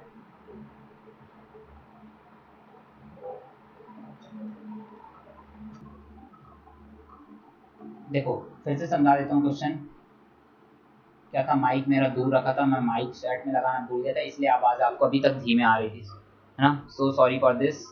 अभी तक मैंने क्या बताया था, ये force exerted by the chain की वैल्यू किसके बराबर है, वेइंग मशीन के बराबर है। वेइंग मशीन पे जितना फोर्स लग रहा होगा वही मेरी रीडिंग होगी वेइंग मशीन की, ठीक है। फोर्स चेन के द्वारा दो फोर्स लग रहे हैं यहाँ पे, एक फोर्स तो लग रहा है मेरा क्या, वेट के कारण, एक फोर्स मेरा वेट के कारण लग रहा है। अच्छा ये चेन नीचे की तरफ खिसकती हुई जाएगी, खिसकने के कारण नीचे की तरफ यहाँ से एक फोर्स लग रहा होगा, ठीक है। अगर आपको आवाज़ नहीं आई थी तो मैं फिर से बता दे रहा हूँ, है ना। तो यहाँ पे मेरा क्या हो रहा था, ये वाला जो टर्म है, ये वाली टर्म क्या बता रही है, ये रखे हुए मास के कारण m कांस्टेंट m के कारण कितना वेट लग रहा है, वेट लग रहा है, ये बॉडी कितना वेट लगा रही है वो मैं निकालूंगा क्या, md/dt से। अच्छा, ये v/dt क्या है, चेन नीचे की तरफ फॉल कर रही है, नीचे की तरफ फॉल करने के कारण इसका मास, जो ये रखी हुई चेन का मास बदल रहा है ना dm/dt का, उसके कारण एक और फोर्स लगेगा। ये दो फोर्सेस लग रहे हैं, दो फोर्सेस लग रहे हैं। इतनी बात समझ में आ गई। एक तो क्या लग रहा है, रखी हुई चेन के कारण लग रहा है, और एक चेन नीचे की तरफ जो फॉल कर रही है ना, डीएम मास से, मतलब dm/dm ऐसे करके थोड़े थोड़े मास से इंक्रीज होता हुआ मास आ रहा है ना नीचे की तरफ, इसके कारण भी एक फोर्स जनरेट हो रहा होगा। ये दो फोर्सेस अपन को कैलकुलेट करना है। अच्छा, तो रखे हुए मास के कारण वेट अपन ने कैलकुलेट कैसे किया, सिंपल फॉर्मूला है ना। ये जो डेंसिटी है वो अपनी यूनिफॉर्म है, क्योंकि डेंसिटी के बारे में अभी तक कुछ नहीं बताया है क्वेश्चन में। तो अपनी लैम्डा को मैंने क्या ले लिया, dm/dx। छोटे से लैम्डा क्या हो जाएगा, मेरा डेंसिटी क्या हो जाएगी, छोटे से पार्ट का मास dm ले रहा हूँ और उसकी लेंथ ले रहा हूँ dx, है ना। तो ये आ जाएगी मेरी लैम्डा की वैल्यू आ गई मेरी। अगर लैम्डा की वैल्यू आ जाएगी तो इससे अपन क्या निकाल लेंगे, dm की वैल्यू आ जाएगी अपनी, dm मास की वैल्यू आ गई। अच्छा, लैम्डा dx आ गई, dm मास की वैल्यू आ गई लैम्डा dx। अब मैंने क्या किया, dm मास की इसको क्या कर दिया, इंटीग्रेट कर दिया, इस वाली इक्वेशन को इंटीग्रेट कर दिया, तो मुझे x लेंथ के मास की, x लेंथ का मास मिल गया, ठीक है। इसको इंटीग्रेट करने से x लेंथ का मेरे को क्या मिल गया, मास मिल गया। चलो, x लेंथ का मास मिल गया, तो मेरा क्या था, the part of the chain lying on the scale, scale पे कितनी लेंथ लाई कर रही थी, x लेंथ लाई कर रही थी स्केल पे, ठीक है।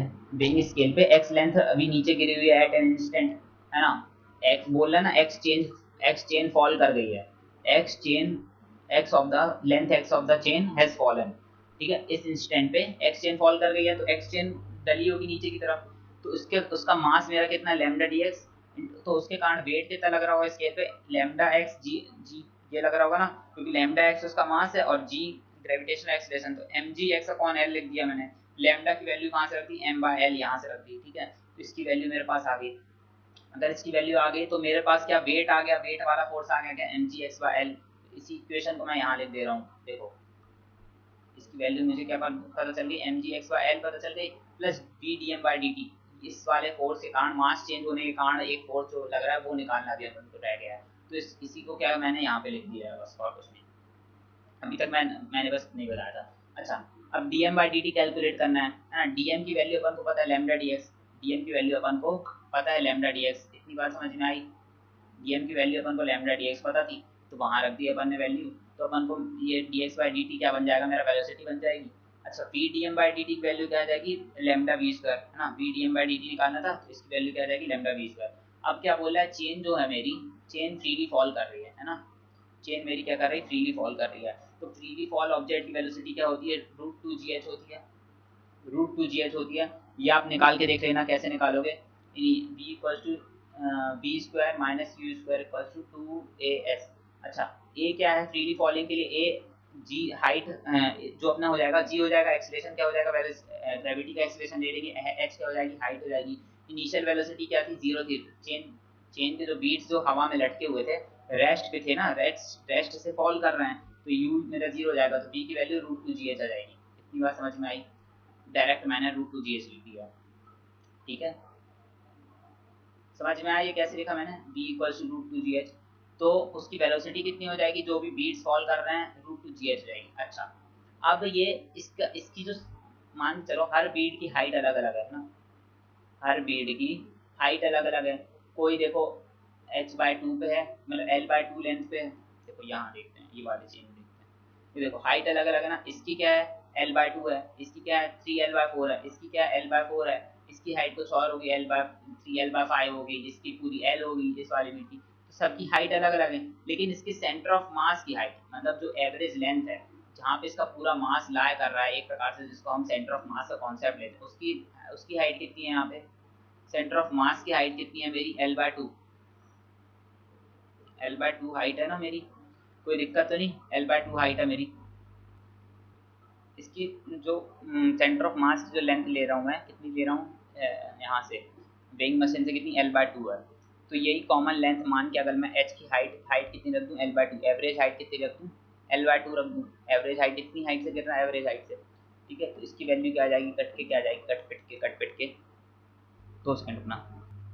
एवरेज हाइट मतलब मेरी मान के चलिए कब, अगर L लेंथ फॉल कर रही मेरी तो पूरी इतनी हो जाएगी। अच्छा अभी यहाँ पे कितनी लेंथ फॉल करी है, केवल x लेंथ फॉल करी है, तो x लेंथ की एवरेज हाइट मेरी कितनी हो जाएगी, x/2 हो जाएगी। x/2 क्यों हो जाएगी x/2, मान के चलो x लेंथ फॉल कर रही है, देखो हाँ देखते हैं, चेन बना के बकायदा देखते हैं, 2 सेकंड रुकना। ये मेरी चेन है, ठीक है, इतनी मेरी फॉल कर गई, ठीक है, इतनी मेरी फॉल कर गई, ठीक है। ये मेरी लेंथ है ना, इतनी लेंथ थी मेरी x लेंथ थी। ये वाले बीड की हाइट x होगी, ये वाली बीड की हाइट कुछ होगी क्या, कुछ नहीं होगी। ये वाली बीड की कुछ अलग होगी, है ना, x/2 होगी या जो भी होगी, 3x/4 होगी, इसकी x/4 होगी, कुछ ना कुछ हाइट होगी इनकी, लेकिन अलग अलग होगी। तो इसकी एवरेज हाइट कितनी हो जाएगी, x/2 हो जाएगी ना, इन सब की एवरेज हाइट x/2 होगी, कोई भी दिक्कत तो नहीं इसमें, x/2 हाइट होगी ना। तो यही चीज़ मैं यहाँ पे बोल रहा हूँ, तो इनकी सबकी अलग अलग हाइट लेने से बेटर है कि हम एक इनकी एवरेज हाइट ले लें। तो इसकी एवरेज हाइट मैं x/2 ले लूँ, अगर इनकी एवरेज हाइट x/2 ले लूँ, अगर x लेंथ फॉल कर रही है तो एवरेज हाइट लूँगा x/2, तो ये 2 कैंसिल हो जाएगा, इसकी वैल्यू क्या आ जाएगी, √gx आ जाएगी। वेलोसिटी की वैल्यू क्या आ जाएगी मेरी, √gx। तो वेलोसिटी का स्क्वायर करने पे वैल्यू क्या आ जाएगी मेरी, gx आ जाएगी, वेलोसिटी का स्क्वायर करने पे gx आ जाएगी। अच्छा ये वाली, इसको हम इक्वेशन 1 में अगर रखते हैं, इसको अगर इक्वेशन 1 में रखते हैं, यहाँ पे put the value of v square in equation 1, क्या आ जाएगी, लेमडा v स्क्वायर की वैल्यू dTm/dt की वैल्यू कितनी आ जाएगी मेरी, लेमडा gx। कोई दिक्कत तो नहीं, अब लेमडा की वैल्यू m/l लग देंगे, gx आ जाएगी, ये मेरी आ गई। अच्छा फाइनल फोर्स नीचे कितना लग रहा है, final force by chain on the table on the scale, है ना, ऑन चेन स्केल पे कितना फोर्स लगा रही है, mgx/l प्लस इसकी वैल्यू, है ना, wait sorry guys, this is there is a chaos।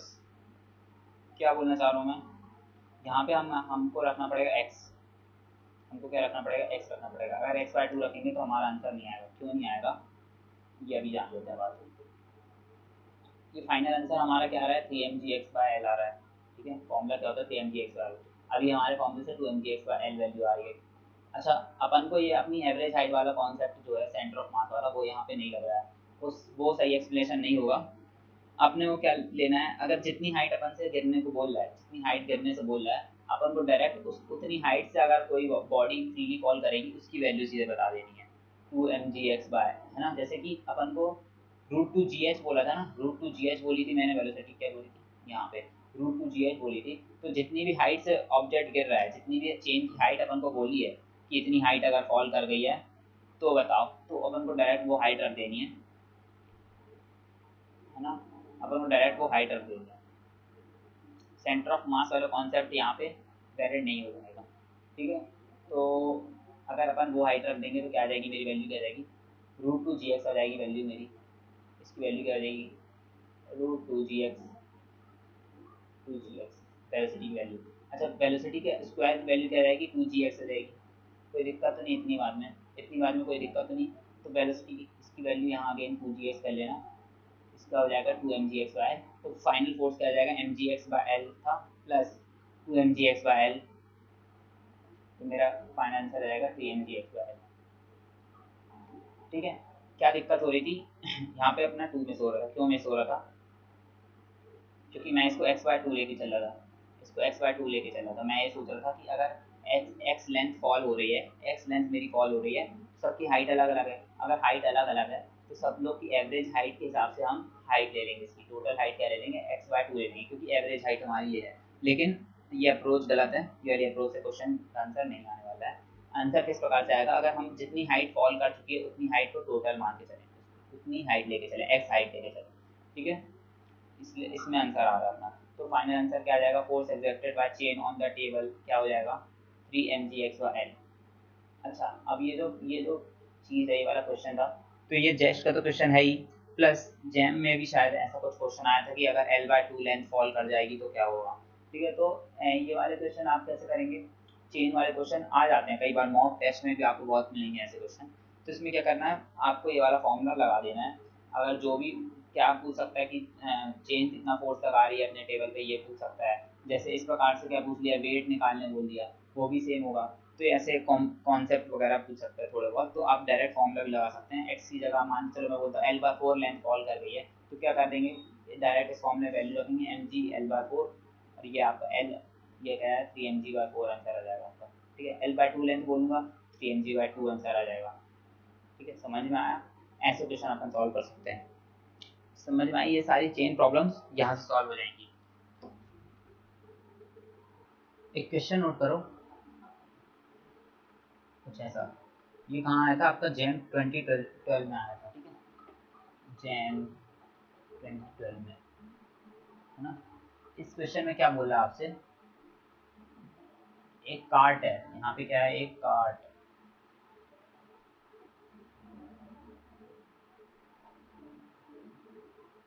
ये मेरा एक कार्ट था, व्हीकल है मान लो, व्हीकल ट्रक टाइप का, है ना। यहाँ पे एक वाटर कैनन है, ठीक है, एक वाटर कैनन है मेरे पास, ये कुछ ऐसा वाटर कैनन से कुछ ना कुछ पानी गिर रहा है यहाँ पे। ठीक है, ऐसा कुछ वाटर कैनन से कुछ पानी ऐसी की तरफ छोड़ रहा है। ठीक है, वाटर कैनन। अब ये पानी सारा का सारा कहाँ भरा रहा है, ट्रक के अंदर भरा रहा है। ठीक है, सारा कहाँ जा रहा है पानी, सारा का सारा पानी ट्रक के अंदर जा रहा है, वाटर कैनन। ठीक है, वाटर कैनन का जो क्रॉस सेक्शनल डायमीटर दिया है, क्रॉस सेक्शनल डायमीटर दिया है, ये कितना दिया अपन को, डी दिया है। अच्छा, डेंसिटी ऑफ वाटर कितनी, डेंसिटी ऑफ लिक्विड क्या दिया अपन को, रो दी है। ठीक है, और वेलोसिटी, जितनी वेलोसिटी से इनिशियल वेलोसिटी से फेंक रहा है वो क्या दिया अपन को, यू दिया है। इतनी बातें समझ में आ गई, क्या क्या गिवन है समझ में आया। डायमीटर दिया है डी, है ना, डेंसिटी दी है रो वाटर की, और ये क्या दिया अपन को, वेलोसिटी ऑफ वॉट, कैनन जितनी इस वेलोसिटी से फेंक रहा है ना आगे की तरफ पानी। अब अपन को क्या फाइंड करना है, बी। बी क्या है यहाँ पे, अपन को निकालने बोला है, find the speed of the, find the speed of the cart as a function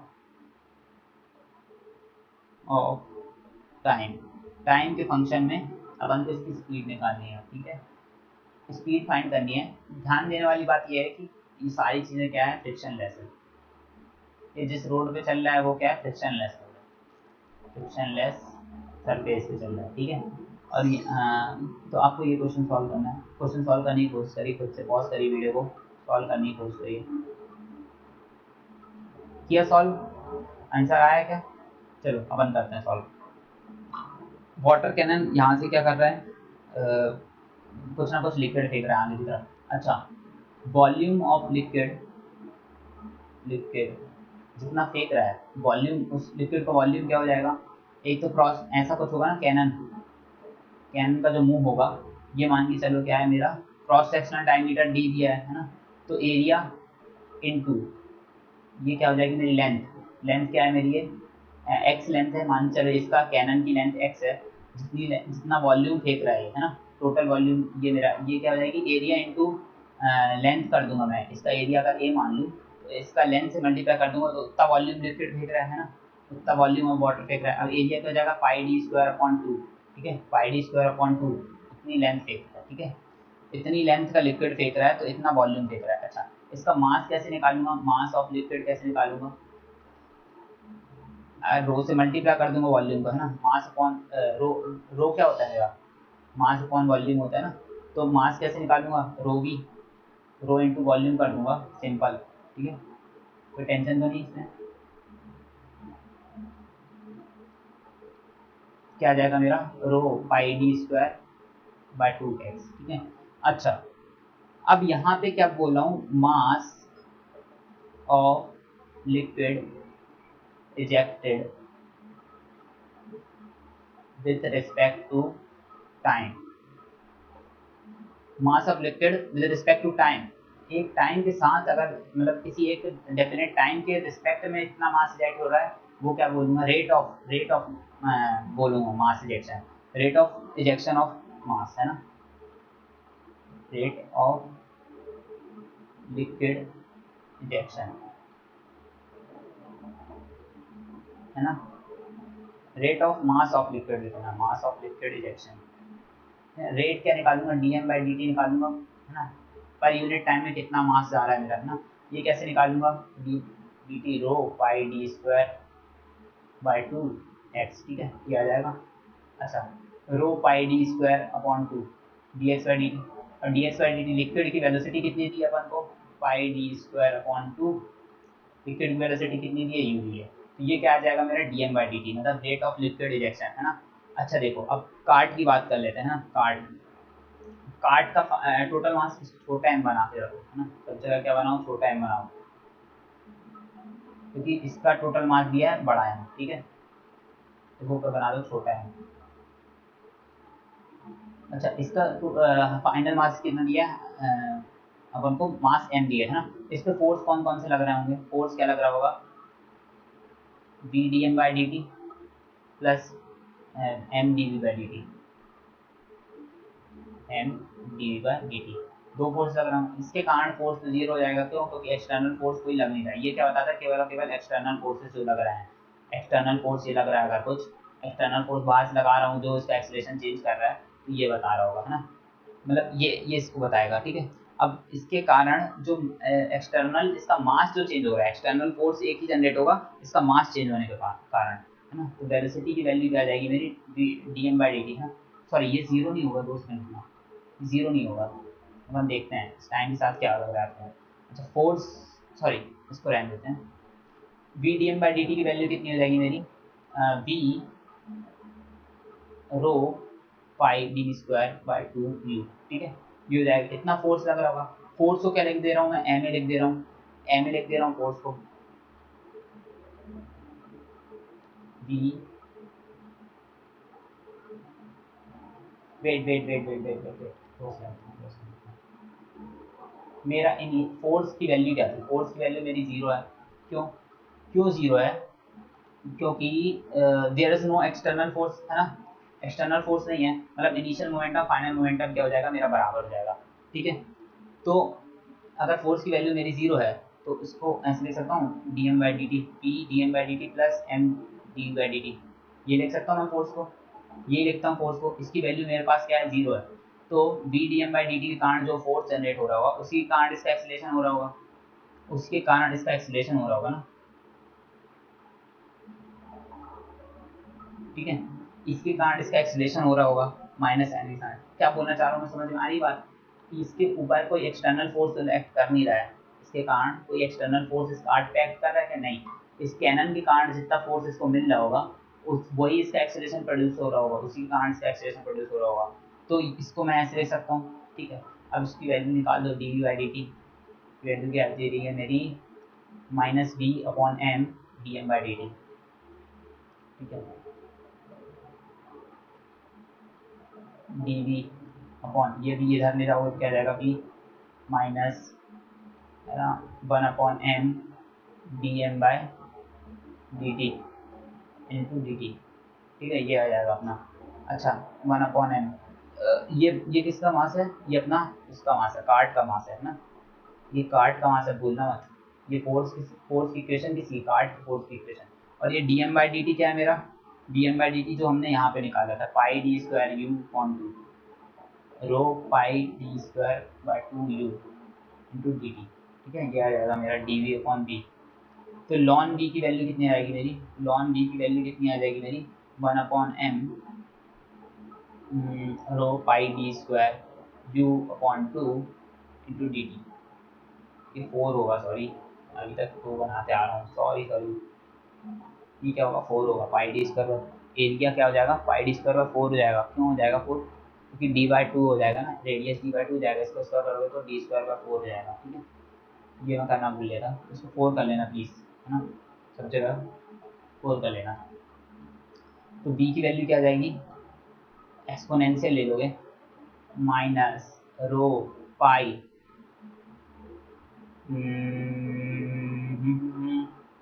D square you upon four m, और ये टी टी आ जाएगा, ऐसे चेंज होगा कुछ। इसको इंटीग्रेट करोगे तो यहाँ पे टी आ जाएगी, टी की टर्म आ जाएगी। तो ये टाइम के साथ वेलोसिटी मेरी कैसे चेंज होगी, वेलोसिटी की वैल्यू क्या जाएगी मेरी, E to the power minus rho pi D square by 4m T, ठीक है। ऐसे कुछ चेंज होगी वेलोसिटी मेरी विद रिस्पेक्ट टू टाइम। ये क्या है, velocity of cart with respect to time, u रहेगा यहाँ पे, यू वाले को, ठीक है। समझ में आया ये क्वेश्चन? ये क्वेश्चन कब आया था, जैन 2012 में आया था। एक क्वेश्चन जैन 2017 में पूछा था आपसे। क्या क्वेश्चन पूछा है, एक आपको एक कन्वेयर बेल्ट दी है, ठीक है। कन्वेयर बेल्ट जानते हो क्या होती है, ऐसे करके पट्टा बांधा रहता है, ऐसे करके। अच्छा, आटा चक्की में देखा होगा ना, आटा चक्की में ऐसे कन्वेयर बेल्ट रहती है। अब बड़ी बड़ी जो फैक्ट्री रहती है वहाँ पर कन्वेयर बेल्ट रहती है, यहाँ पे सामान रख देते हैं, जैसे एयरपोर्ट में भी रहता है सामान रखने का, और ये यहाँ जाके यहाँ तक पहुँचा देता है सामान। अच्छा, तो सैंड फॉल कर रही है इस पर, सैंड फॉल कर रही है एट द रेट ऑफ इसका dm/dt दिया आपको कितना, 1.5 kg पर सेकेंड, 1.5 kg पर सेकेंड से सैंड फॉल कर रही है ना। अब क्या बोल रहा है कि अगर कन्वेयर बेल्ट मूव कर रहा है कांस्टेंट स्पीड, कितनी, 7 मीटर पर सेकेंड से मूव कर रहा है। अगर कन्वेयर बेल्ट मूव कर रहा है 7 मीटर पर सेकेंड से, यहाँ से सैंड गिर रही है, तो आपको क्या निकालना है, अगर एक्स्ट्रा सैंड गिरने के बाद find the power to run the conveyor belt at same speed।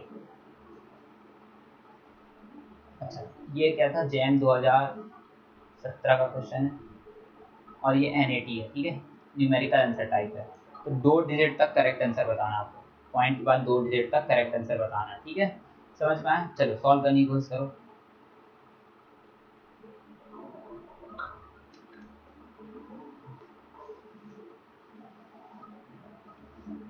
कर लिए सॉल्व? देखो मैं करने की कोशिश करता हूँ।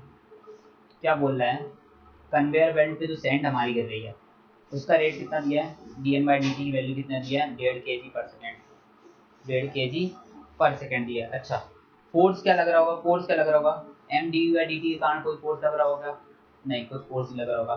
b dm/dt के कारण बस एक फोर्स लग रहा होगा, है ना। कन्वेयर पे फोर्स कितना लग रहा होगा, केवल एक फोर्स लग रहा होगा, है ना। उसकी वैल्यू कैसे निकालोगे, b कितना दिया अपन को, कन्वेयर बेल्ट कांस्टेंट वेलोसिटी कितनी है, 7, ठीक है, 7 है, 7 मीटर पर सेकेंड। और अपना जो dm/dt कितना है, 1.5 kg पर सेकेंड, 1.5 kg पर सेकेंड, ठीक है। अपनी क्या आ गई, इसकी वैल्यू आ गई, फोर्स की वैल्यू आ गई, कितना फोर्स लग रहा है, इसको मल्टीप्लाई करोगे तो क्या जाएगा, 10.5 न्यूटन, इतना फोर्स लग रहा है कन्वेयर बेल्ट पे। अच्छा, अब ये तो अपोजिंग फोर्स है ना, कन्वेयर बेल्ट अगर आगे की तरफ बढ़ रही है 7 मीटर पर सेकेंड से, है ना, तो उसको अपोज करने के लिए इतना फोर्स और लग रहा है उस पर पीछे की तरफ, ठीक है। अगर सेम फोर्स मैं आगे की तरफ लगा दूं तो ये सेम स्पीड से मैं वो करता रहेगा। अगर अपोजिंग फोर्स इतना है ना, अपोजिंग फोर्स कितना है, 10.5 न्यूटन का। अगर आगे की तरफ मैं सपोर्टिंग फोर्स लगा दूं कुछ 10.5 न्यूटन का, है ना, तो इतना फोर्स एक्स्ट्रा मैं लगा दूं तो कन्वेयर बेल्ट उतनी 7 मीटर पर सेकेंड से मूव करती रहेगी, कोई भी दिक्कत तो नहीं होगी उसमें, है ना। समझ में आया? क्योंकि ये तो कांस्टेंट फोर्स है, देखो dm/dt भी कांस्टेंट है, यहाँ पे रेट कांस्टेंट है ना, ये भी वेलोसिटी भी कांस्टेंट है, तो ये सपोर्टिंग फोर्स इसमें इतना लगाते रहना पड़ेगा। अच्छा, इस सपोर्टिंग फोर्स के कारण मुझे कितनी पावर डिलीवर करनी पड़ेगी, पावर डिलीवर्ड कितनी कैसे निकालूंगा, force into velocity, force into velocity कर देता है तो पावर डिलीवर्ड हो जाती है, पावर निकल जाती है। ये अपन पढ़ेंगे अगली यूनिट के अंदर, जो वर्क एनर्जी एंड पावर पढ़ेंगे, है ना। अभी फिलहाल फॉर्मूला लेते तो पावर डिलीवर्ड कितनी आ जाएगी मेरी, फोर्स कितना है मेरा 10.5 न्यूटन का, और वेलोसिटी कितनी वेलोसिटी चाहिए मुझे, 7 मीटर पर सेकेंड, तो इसको मल्टीप्लाई करोगे तो कितना आ जाएगा, 73.50 वॉट्स। आंसर क्या जाएगा, 73.50, और यही आपका करेक्ट आंसर है, ठीक है। समझ में आया क्वेश्चन? ये 2017 का क्वेश्चन पूछा गया जिसमें मैकेनिक्स बहुत टफ आई थी, है ना। 25 नंबर का पेपर पूरा कैसे आया था, मैकेनिक्स से आया था, तो ऐसा कुछ है। चलो फिलहाल आज के लेक्चर में इतना ही है, और कुछ और PYQs जो बचे हुए हैं वेरिएबल मास सिस्टम के, वो मैं आपको नेक्स्ट टेलीग्राम ग्रुप में आपको डाल दूँगा, ठीक है। टेलीग्राम ग्रुप की लिंक डिस्क्रिप्शन में आपको मिल जाएगी। और कैसे हो सारे लोग? पढ़ाई कर रहे हो कि नहीं कर रहे हो ये ज़रूर बताओ, कमेंट बॉक्स में कमेंट करके बताओ कि कितने घंटे पढ़ाई कर रहे हो। अगर नहीं कर रहे हो तो प्लीज़ अपने गोल को टाइम डेडिकेट करिए, तभी आपको कुछ होने वाला है। चलिए तो फिलहाल इस लेक्चर में इतना ही। नेक्स्ट लेक्चर हम क्या क्या चालू करने वाले हैं, वर्क एनर्जी एंड पावर। तो उसमें ऑलमोस्ट 4-5 लेक्चर्स के अंदर हम ये सारी ये पूरी यूनिट भी खत्म कर लेंगे। यहाँ हमारी क्या हो गई, NLM Newton loss of motion की जो यूनिट है वो यहाँ पे होगी समाप्त। ठीक है, दी एंड। चलो, goodbye, take care and thank you for joining the session.